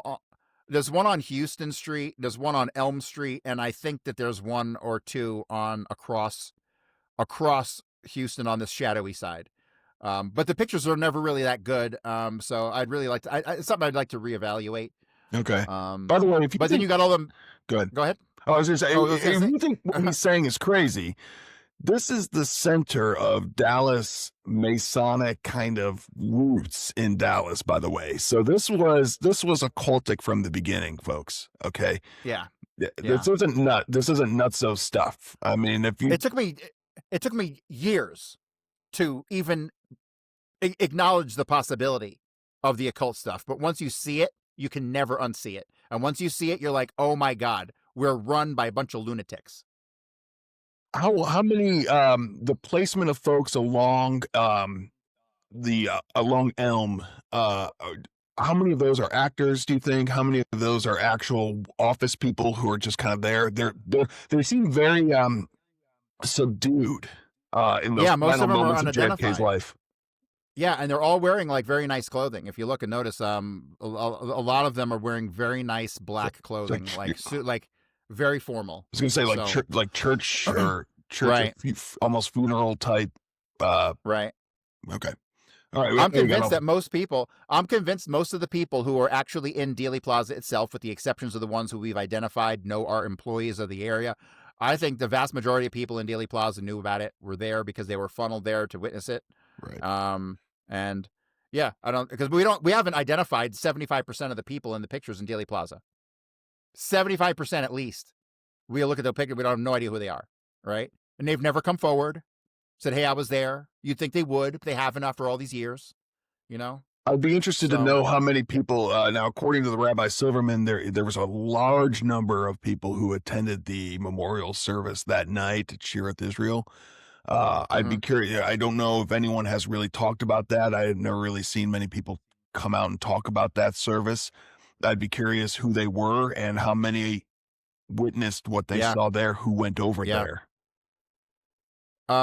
Yes, that's an area I definitely need. I mean, these connections from Jack Ruby to his rabbi to the greater Israeli scheme, I would think they're very important. They need further investigation for sure. All right, so let me scroll past this stuff. David Ferrie, I think it's pretty clear as day that's David Ferrie. He lied about his whole trip. He's clearly, I mean, the description based on Ed Hoffman, and the hat is virtually identical. He nailed the description there. To me, I don't know. It's obvious as day. It's him. Plus, you got Leighton Martins and Alvin Bobouf right there in Dealey Plaza. Uh, I kind of gave up on facial recognition because it's hit or miss, you know. But it's clearly his guy standing there. And the one thing that really kind of bugs me is like the statement that Buell Frazier gave about Oswald driving him to work that day. He said that Oswald was wearing a gray, more or less flannel wool type coat. Well, I think you're staring at the only gray, more or less flannel wool type coat in the whole story. Alvin Bobouf is wearing a gray, more or less flannel wool coat. It's even the same. Look at you can see the curve here. You can see how the collar starts to curve, like it folds in on itself. And then you can see that clearly in the arrest photo, right? You can see how it folds in on itself here in the arrest photo. Same thing it does right here. So I'm convinced this is definitely Alvin Bobouf and Leighton Martins. And this is the proof that Melvin Coffey never went on the damn trip. I mean, look at the way the hair is flowing too. It's the same. I mean, it's clearly them. I even sent this to my cop friend and was like, oh yeah, they took about 2 seconds and looked at it and go, yeah, that's them. So I was like, yeah, of course it is. So his guys are there too. And Velma. Before we get into Velma, though, we skipped Velma. We can get right to the Winterland is the next stuff. real quick on facial recognition, Cory. Mhm. Is that you mentioned that quite often? I mean, is that a common investigative tactic, or is that your No, No, I just did it because we have the technology available to us today. But the problem is, like, I've run multiple pictures of Jack Valenti, who I know are all the same person, and I've had facial recognition tell me some of them were not the same person, and I'm like, that's just wrong, right? okay? So facial recognition doesn't get it right all the time. It really doesn't. But it can get it close. It can tell you, like, here we got an 84% match based on profile to a regular photo, right? So I mean, yeah, the To me, it's good. It's a good tool, but it's not like it got Ted Shackley and Larry Floor at a 77% match. So it gave it a positive match at 77%. Does that mean that it's him? I don't know. So it's never as conclusive as you think it is. You still with me? Yeah, let's move on to All right. to this. All right. So now we're at the Winterland Ice Skating Rink and the Winterland Ice Arena, Houston, Texas. This is I have a whole slew of Americana from the Winterland. I would love to get my hands on an actual physical patch like this. I'll pay top dollar if anyone out there can find one. Why is that important to you? Because it's owning a piece of history. I mean, a very important piece of history that no one else really even understands the relevance of. That to me is the best stuff in the world. Stuff that's uber important that no one else understands the relevance of. Like I have I have a copy of Jack Valenti's first book signed to Frank and Bethany Church. To me, that's the most significant. It's the most significant autograph in history. Frank because Church, it's the guy. Yep. Because Wow. it's the guy who did the first church committee. He was the guy looking for the Grassy Knoll shooter, and I have a book signed to him by the Grassy Knoll shooter. It's the most priceless book in history, if you ask me. Worth millions. But nobody understands the relevance except me. You know what I mean? So it's like, fuck. You know? It's like having a pot of gold that nobody knows is worth anything. More pictures of the Winterland. It looks like your typical kind of skate rink. You know, I grew up going to the Stardust skate rink when I grew up in Sarasota, Florida. And I practically lived at the Stardust skating rink. So before the internet, people actually did things like this. Oh my Right. goodness. So here we got Richard Rowland, allegedly the son of Chuck Rowland. We'll get to him here momentarily. His name isn't Rowland, Chuck Rowland. This is Winterland. Where does it say it here? I got one of these here that says Houston's only skating rink. Right underneath Winterland. Where is it? Right there. Houston's only ice arena. Yeah. So what Bel Air are you talking about? Okay. What Bel Air are you talking about? There was only one arena going on at this time, and it was the Winterland, because I believe the Gateway was actually, we'll get to the Gateway here in a second, but it was a roller skating rink. So Ferrie meets with Chuck Rowland at the Winterland. Okay. Chuck Rowland. That's the name on his stuff. But his name is not Chuck Rowland. It's Roulon Chuck Rowland. He was a famous ice skater. He's half Korean. There was some bad information on him. I read that he was French Canadian, but that's not true. He was born in Cleveland, if I'm not mistaken. Is that you're kidding me?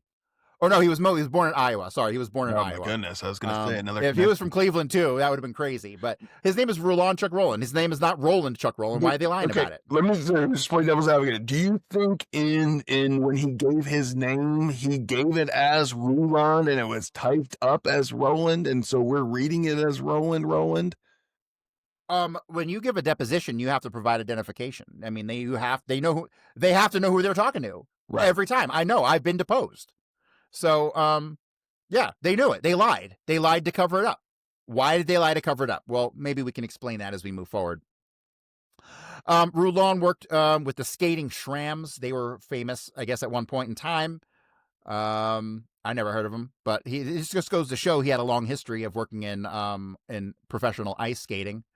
I went overboard and kind of pulled a whole bunch of stuff. I pulled his birth records and census records and all this stuff. He was from Utah, or Idaho, and then Utah, not Iowa. Sorry. Oh. So that's where he's from. Wow.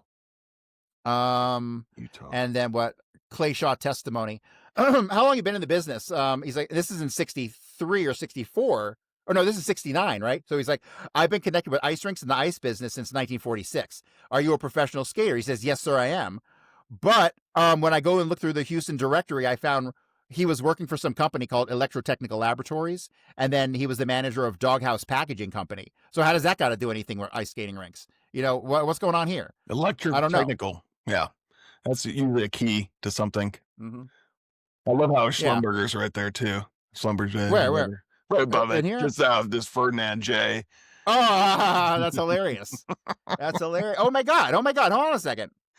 What the hell is this? I'm sorry. I'm just noticing this for the first time. It's a Roland. It's Roland. Look at that. Ferdinand J. Roland.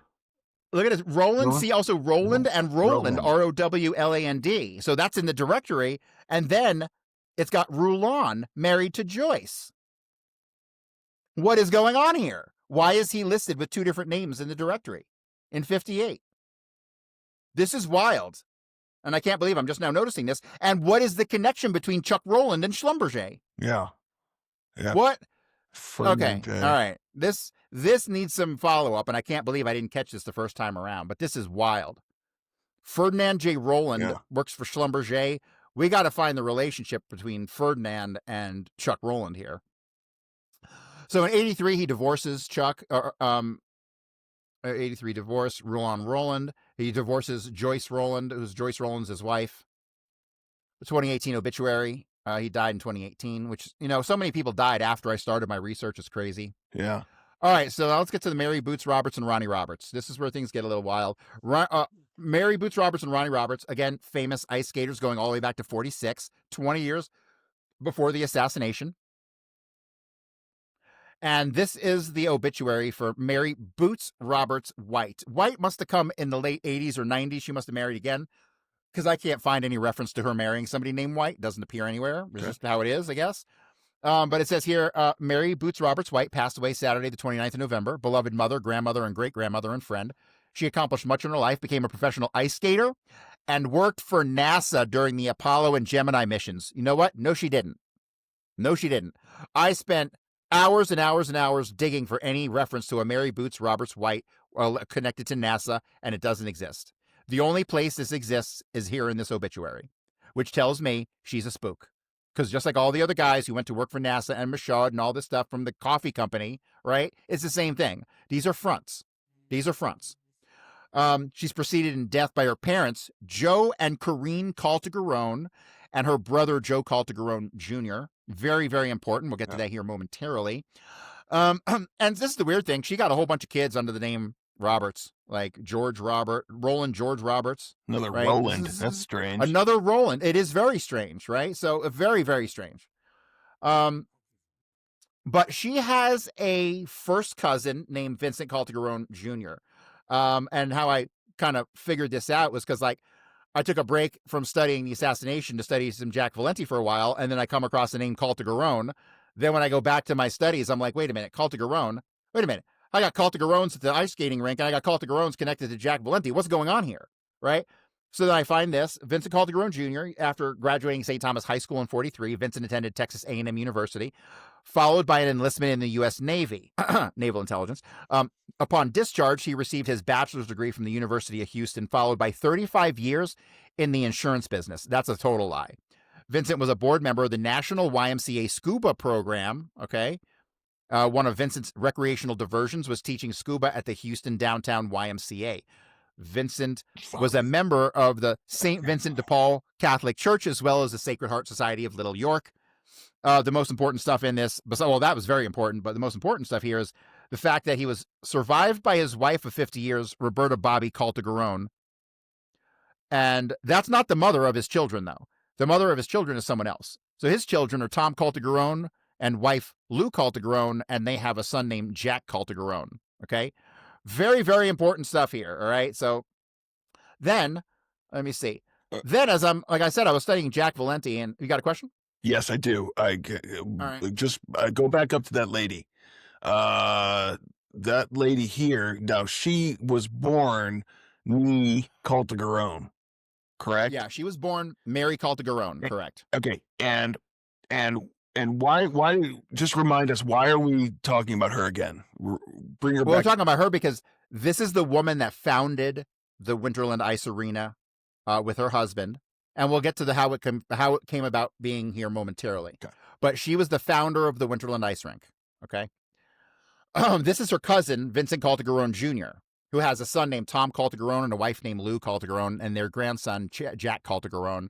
And so the name Caltagirone, this is like one of the moments that I almost fell off the world. I was like I couldn't believe it. This was to me the most significant discovery in all of Kennedy research up to this date at that time. So I start, like I said, the name Caltagirone popped up when I studied Jack Valenti, and here's why. So Lorraine is Jack Valenti's sister. Lorraine Valenti Dinerstein is what she'll go on to be. She'll marry a guy named Ted Dinerstein. Just a side note, the Dinersteins, the Caltagirones, and the Valentis were names that all worked for Traficante Sr. in Tampa in the 1920s and 30s. Wow. Coincidence? I think not. So Lorraine, who's Jack Valenti's sister, was preceded in death by her loving husband, Ted Dinerstein. This was like in the 90s or 2000s or something. Her brother Jack Valenti and his wife Mary Margaret Valenti and her parents, so we're talking about the same Valentis. She is survived by her son Tom Caltagirone and his wife named Lou, and her son Jack Caltagirone. And it was at this moment that I was like, holy shit. Because when you go back up to Vincent Caltagirone Jr., he also has a son, Tom Caltagirone, and a wife named Lou with a grandson named Jack. I'm like, what are the odds of that? It's about 1,000,000,000,000,000,000 gabillion to 1, right? So no, they were married. The cousin of the founder of the Winterland, which David Ferrie used as his alibi, was married to Jack Valenti's sister. Okay, when I'm starting to realize this, my mind is exploding. So here we have from the Jack Valenti file, where this is talking about a little bit of a family background, and it lists some relatives. It says relatives listed as Joseph Valenti, father. This is Jack Valenti's dad, age 67. Josephine DeGeorge Valenti, who is a mother, yep, age 61. And then Lorraine Valenti Dinerstein, age 38, all of Houston. He only had one sister. I don't know why they redacted it. It's obvious. So that was redacted. But then in the column, they wrote the name Vincent and drew a line to Lorraine. Okay, so the FBI was well aware of who did that. Okay. FBI was well aware of Vincent Caltagirone Jr., well aware of the relationship with Jack's sister, and they redacted it. And why they redacted it and why they would write Vincent's name in the column, I have no idea. This, to me, was the icing on the cake, showing that Jack Valenti's sister had actually married Vincent Caltagirone Jr., who was the cousin of Mary Boots Roberts, who founded the Winterland. And the Winterland was founded just a couple years before the Rowlands took it over. This is the Lorraine and Vincent marriage license, proving that Jack Valenti's sister was married to Vincent Caltagirone Jr. Now, let me read this. This is extremely significant. This is written by Richard Rowland, the guy we saw earlier in the picture with the ice skates on. Obviously, many years later. This is my mom, Joyce Rowland. I saw some previous posts where there were questions about who owned the Winterland ice rink. Her recollection is that the Johnson family built the building at the rink. The Johnson family, okay? The Johnson Family Enterprise was the company owned by Lyndon Johnson and his family. Most people don't know this. Lyndon Johnson was the richest president we'd ever had at the time that he was came into office. He was worth somewhere around $300 million, and him and his family business owned about half of downtown Houston, including the Winterland ice skating rink, which means Lyndon Johnson was the owner of the Winterland. This is absolutely earth-shattering. They owned the multi-story building across the street that fronted Kirby and other real estate throughout Houston. Their motivation was from Ronnie and Boots Roberts. Ronnie and Boots owned or managed the ice skating studio in the center where the Western Kitchen was. It was from there they talked to the Johnsons about building a full-size rink.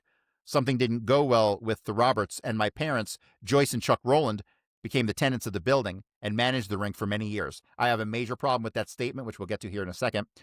She's unclear why they gave it up. But my dad went into business called Landia of Houston. My sister Rulona and Tammy both became professional ice skaters and traveled the world with Holiday on Ice and Ice Capades. Rulona, who's his sister, won a world professional championship during that time period. Back then, if you had gone professional, you could not compete in the Olympics. I was just a hack hockey player, but I loved the rink as well as anybody. Then he lists a whole bunch of other players who were there back in the day. But the story is that the Johnson Family Enterprise owned the rink. They leased it to Mary Boots Roberts and Ronnie Roberts, and it was built at their inspiration. Okay, so we have a very tight relationship between the Johnsons, probably Lyndon Johnson directly. Actually, it has to be Johnson directly, and Mary Boots Roberts and Ronnie Roberts. So this is the relationship chart that we have here. We have Lyndon Johnson, who's the new president, right? His family business is the Johnson Family Enterprise, and he owns the Winterland. He then leases it to Mary Caltagirone, whose brother's Joe Caltagirone, whose first cousin is Vincent Caltagirone Jr., who was married to Lorraine Valenti Dinerstein, or divorced from, I should say. And Lorraine Valenti Dinerstein is the sister of Jack Valenti, who's the right-hand man to Lyndon Johnson. This is the most absolutely incredible and unbelievable series of relationships that shouldn't exist in the entire assassination story. When did Jack Valenti become the right-hand man to LBJ? 1956. 1956. So here we have an obvious intimate relationship between 4 people: Jack Valenti, Lyndon Johnson, Mary Boots Roberts, and Vincent Caltagirone Jr. These people knew each other intimately. They were family, literally. They were literally family. This is shocking. And I'm the only person that's figured this part out. No one ever studied the Winterland. I don't know why. But I'll have to get, well, here, let me give some credit. This post here, this is what helped me put all this together. And this wasn't even available till 2018. This post was made in 2018.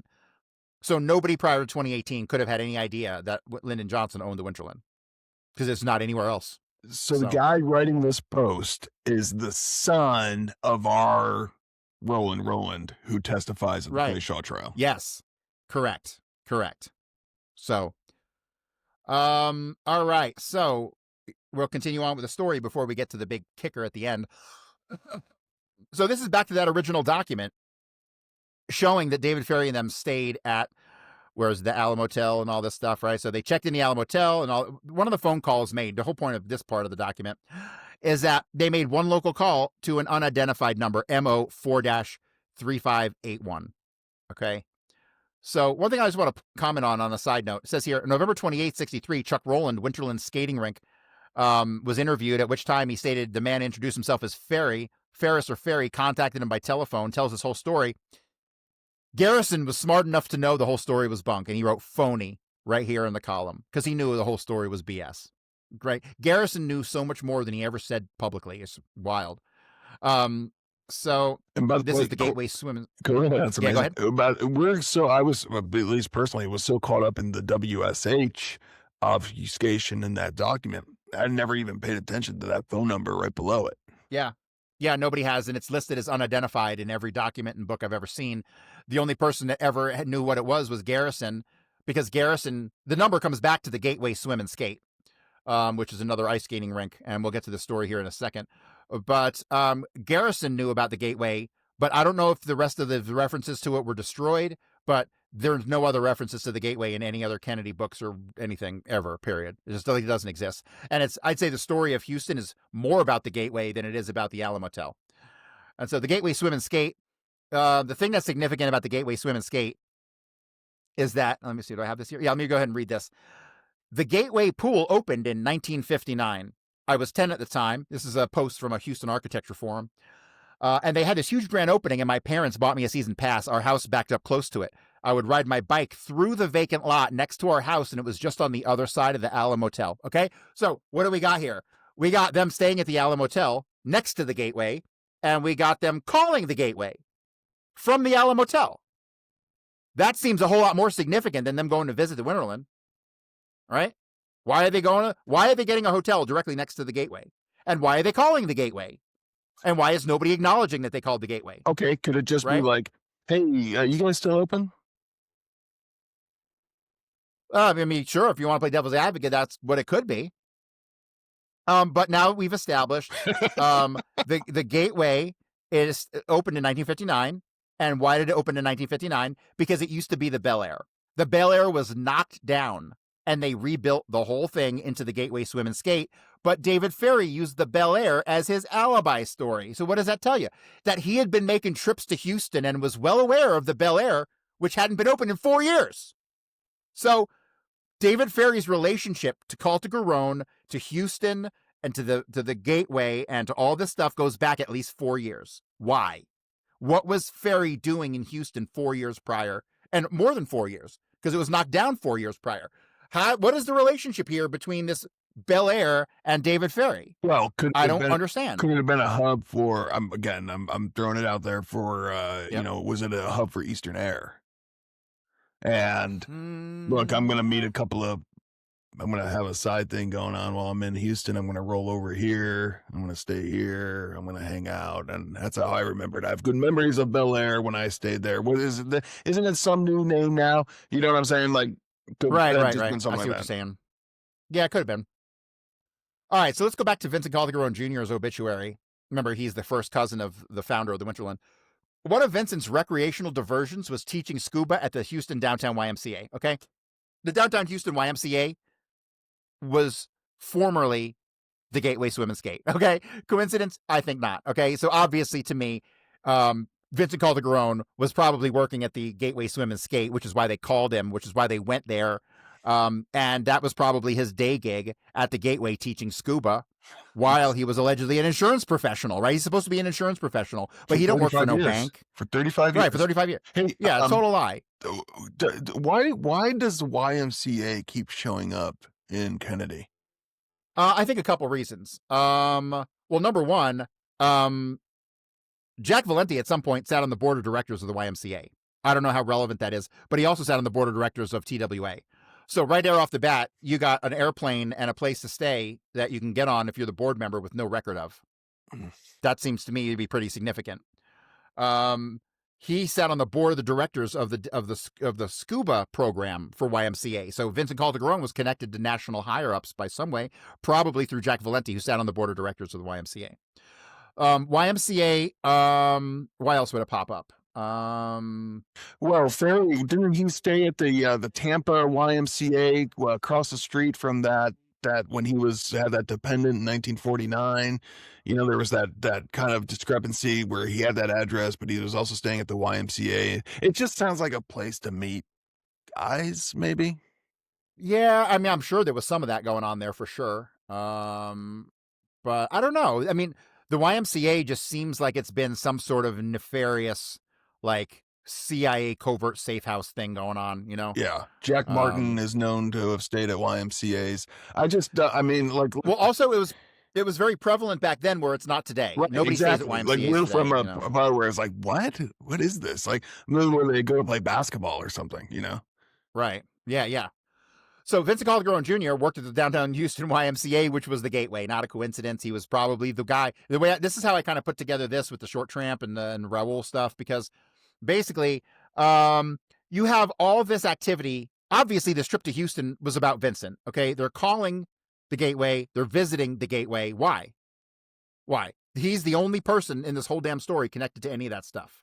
And by my calculations, he is also the Short Tramp in Dealey Plaza, which James Earl Ray identified as the real Raoul, which connects us to Martin Luther King, which to me, again, makes perfect sense. And when you study Raoul went to University of Houston, has the same basic flow of life that Vincent has. It's the same exact thing. So James Earl Ray, does he actually say the tramp, though? Yeah. Yes. What? Yeah, he identified the Short Tramp as Raoul.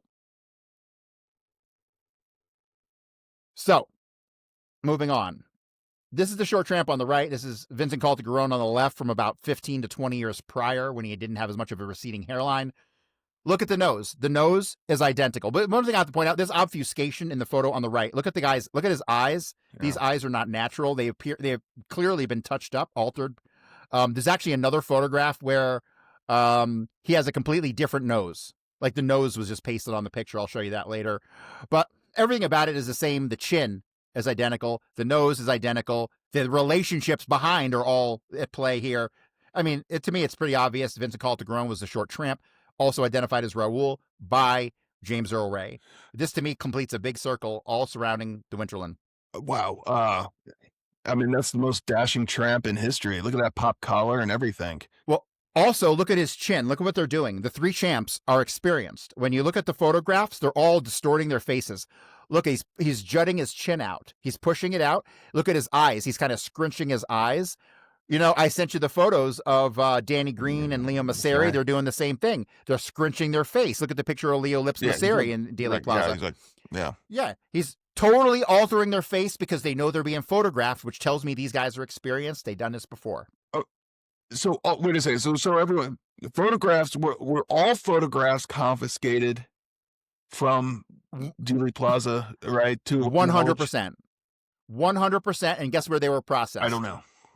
Jagger Charles Stovall, Oswald's former employer. Yes, I would think there'd be a conflict of interest there, but there's not, obviously. And they were handed back. Like, so Mary Mormon takes the famous black and white photo right before he goes back, and that's like given back to these people. It's like, here's your name and address. It feels like that would be a lot of work to like, okay, what's your address? Right. I'm going to get this back to you, but we need it first, but you will get this back. Is that what happened? Right. That's the impression I get, yes. Oh, a lot of people didn't get him back. And those pictures probably never got published. So And Abraham Zapruder screens his film 15 times or so on his, I guess, private projector. I wonder if that was the original before it got worked on. And Yeah, we've who never they seen the showing it original. to? Who the hell knows, man? All right. I don't know. I bet you he played it at that party that night. So this here is an interview of Glenda Grabo by James Douglas. This gets a little off topic, but it gets onto the Raoul stuff. It's pretty fascinating because Glenda Grabo is a person who knew of Raoul, and the testimony she provides is pretty wild. So she's talking to James Douglas. Who's the author of Um, JFK and the Unspeakable? right, right. So Glenda says, Raoul's like Jekyll and Hyde, real nice, and then he'd blow up. Jim says, different from the man you once knew who was a friend of you in the early years. Yes, like Jekyll and Hyde. They're two different people. That's like when I talked to him on the phone for 6 minutes. Now, when was this? A couple years ago. How'd you come to talk to Raoul on the telephone a couple years ago? Well, I called information and got the number, but the investigators didn't want me talking to him. They just wanted me to go through them.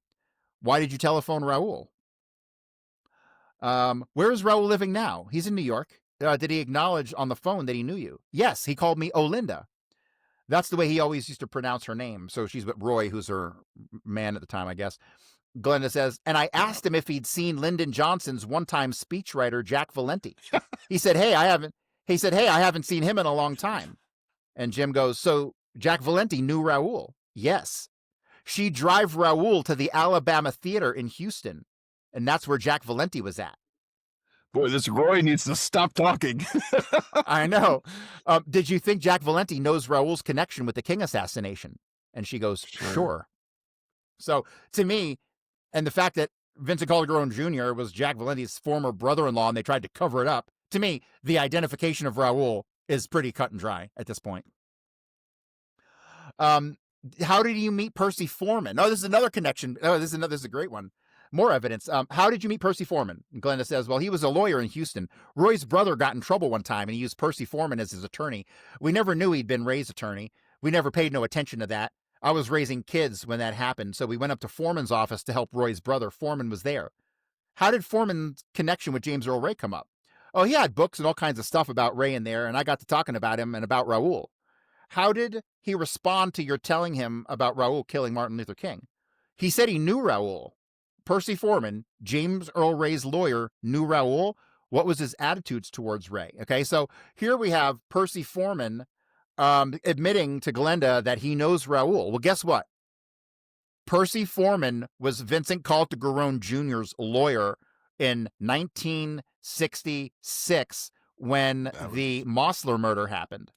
Okay, so here we have even more relationship between Raoul, Percy Foreman, and Vincent Calderon Jr., who was the roommate. See, Vincent Calderon Jr. keeps popping up in all these places he ain't supposed to be, right? So, yeah, to me, the connection between Jack Valenti and Vincent Calderon Jr., the connection to Glenda and Raoul, to me, this is all cut and dry. This, to me, is pretty obvious. Then you add to that the identification by James Earl Ray of Vincent, the short tramp, as Raoul, and you got the nail in the coffin for the whole story. So, yes. Yeah, let me just ask you, do you think James Earl Ray was patsied or what? Oh, yeah. 100%. And, I don't have enough information to say this with any certainty, but Jack Valenti was traveling at the time that Martin Luther King got killed. I'd be willing to put my money on the fact that Jack Valenti shot Martin Luther King, and hopefully I'll be able to get to that research one day.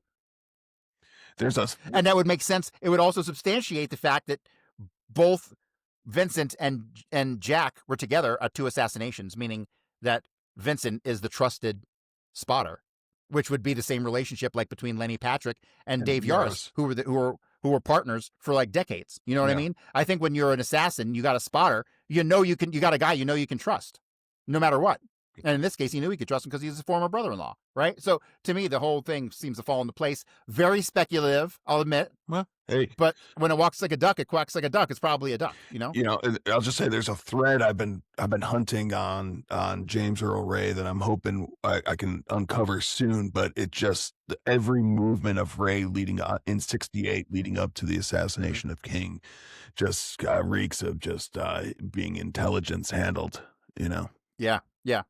And the fact that he makes it to Montreal and Europe and all these places, give me a break. All right, so So Mosler. Here, So you mentioned this Mosler murder. yeah. Here we go. So Jacques Mosler was like he was worth like $100 million all the way back in like 1960s, right? Wow. So the guy's worth a ton of money. He's alleged to have been a homosexual, but he's married to this woman named Candy Mosler, who's like 30 years younger than him. And the whole time she's having an affair with her actual nephew, a guy named Melvin Powers. Okay, so it's Jesus Christ. I mean, the idea that we had drama before social media to me is wild.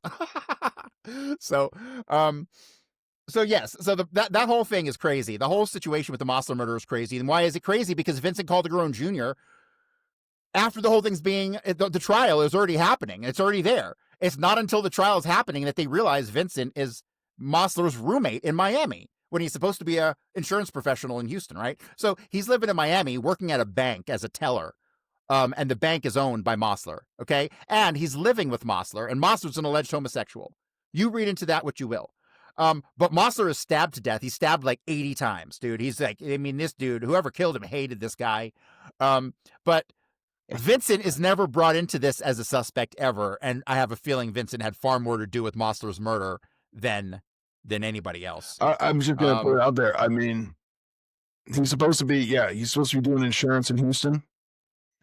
Yep. Is this the same guy? Yeah, 100% the same guy. Former brother-in-law of Jack Valenti. Okay. Yeah. No, I'm so just saying. This is crazy. Yeah. Notice the date on here. Yeah. February 10th, 66. Right. This is very important because Jack Valenti will be out of the White House within 3 months. That's right. So by the way, so on the 22nd of November, he gets kind of a promotion. You might say he's like, you're with me now, kind of like you're not leaving my side, like everything that's. And so in order to get a meeting with the Oval Office, you will go through Jack. Exactly. And he was basically Lyndon Johnson's gatekeeper all the way up until about May of that year of 66. Yeah. May of 66, because in May of 66, this story breaks about Vincent Calderon Jr. It mentions Jack Valenti by fucking name.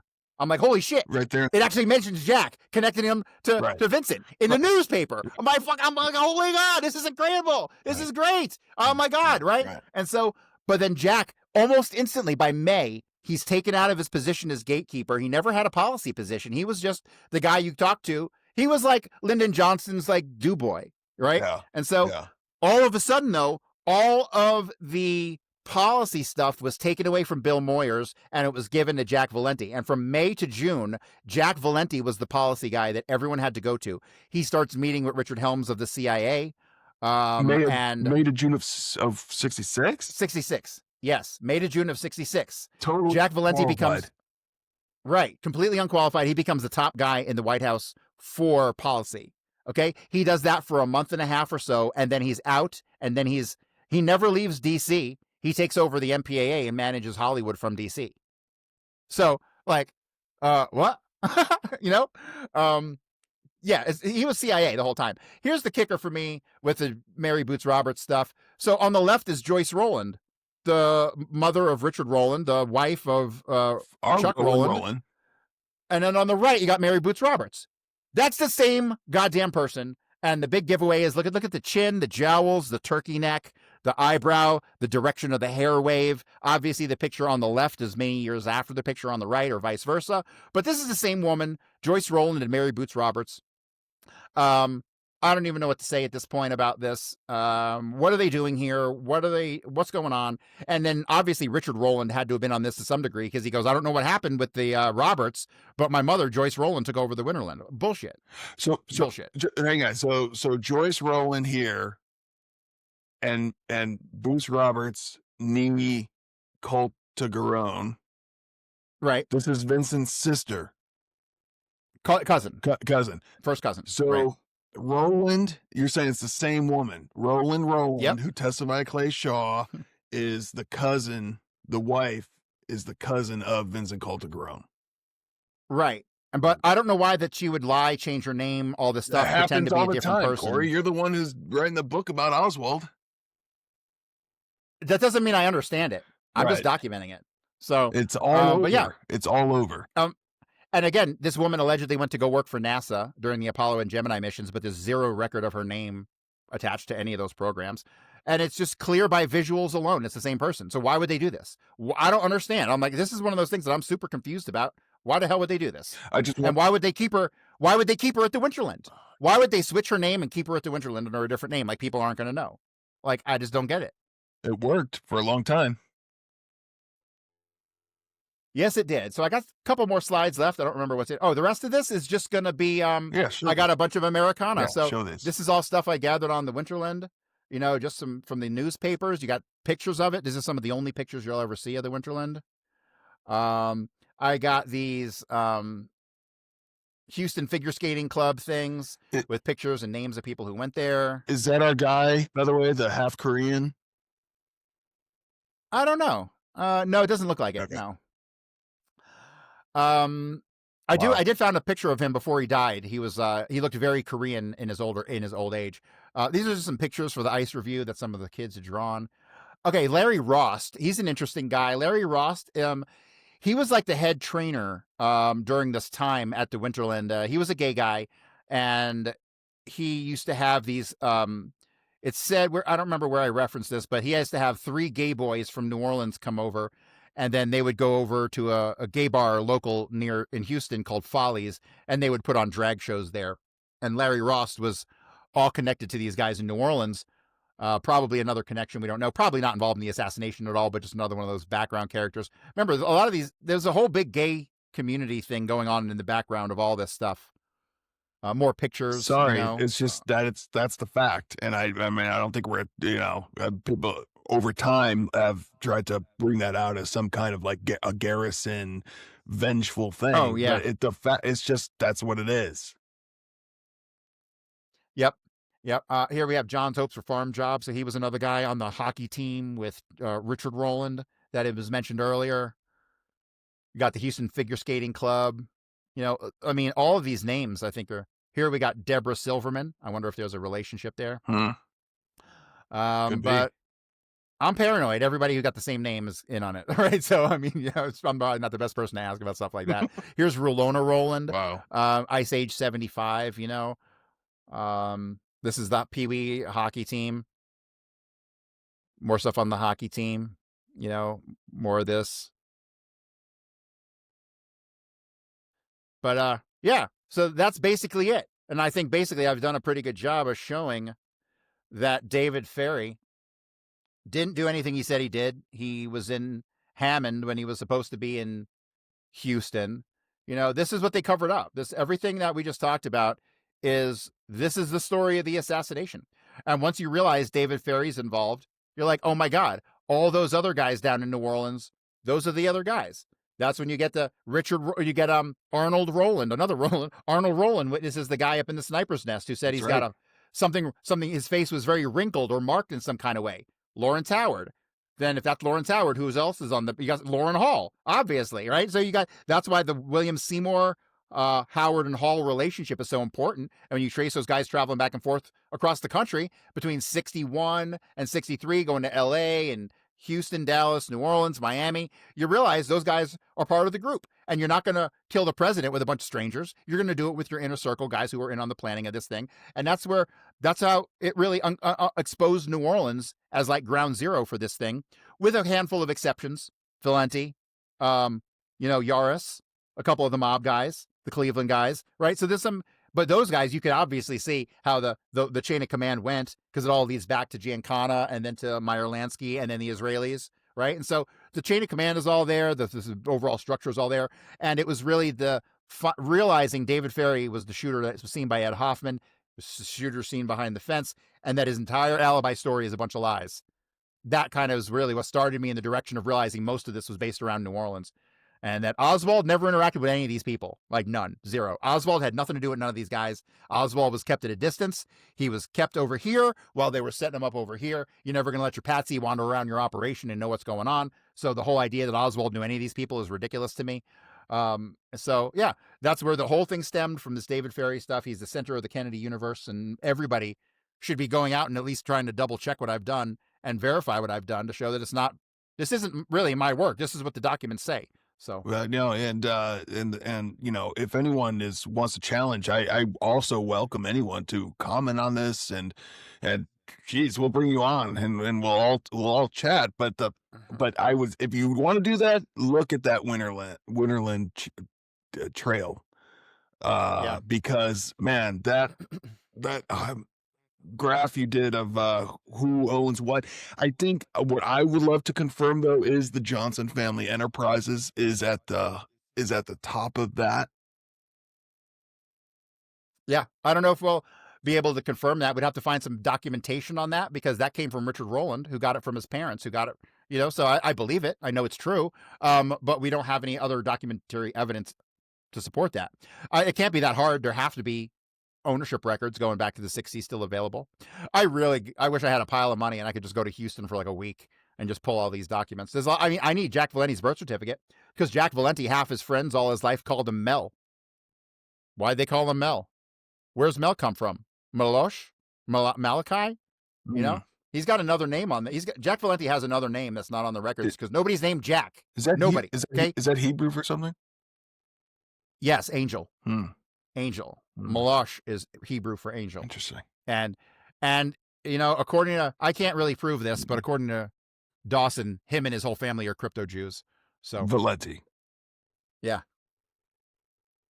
So, but that's that. That's my story on David Ferrie, and I think if people just focused on David Ferrie, that would be great, and at least an acknowledgement of all this stuff because no one's even acknowledged this except my little group that you're in. My little research group. It's Outside of that, yeah. I mean, people seem to want to reject this. well, yeah, I don't know. I think it needs to be debated. And this is, guys, this is the new wave of Kennedy research that's coming our way. So be prepared because the old group is going down. I mean, they're just by sheer age, and time is like going to be on our side, and I think proving this, and the rationale is standing up. The idea, like I said, of Chalona's story about this guy sleeping in this bed like that.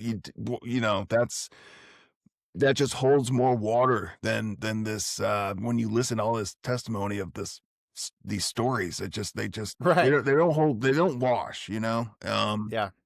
So And it just goes to show how many people were in on the cover-up story. How many people were willing to lie. yeah. Cory, thanks for coming on and doing all this, man.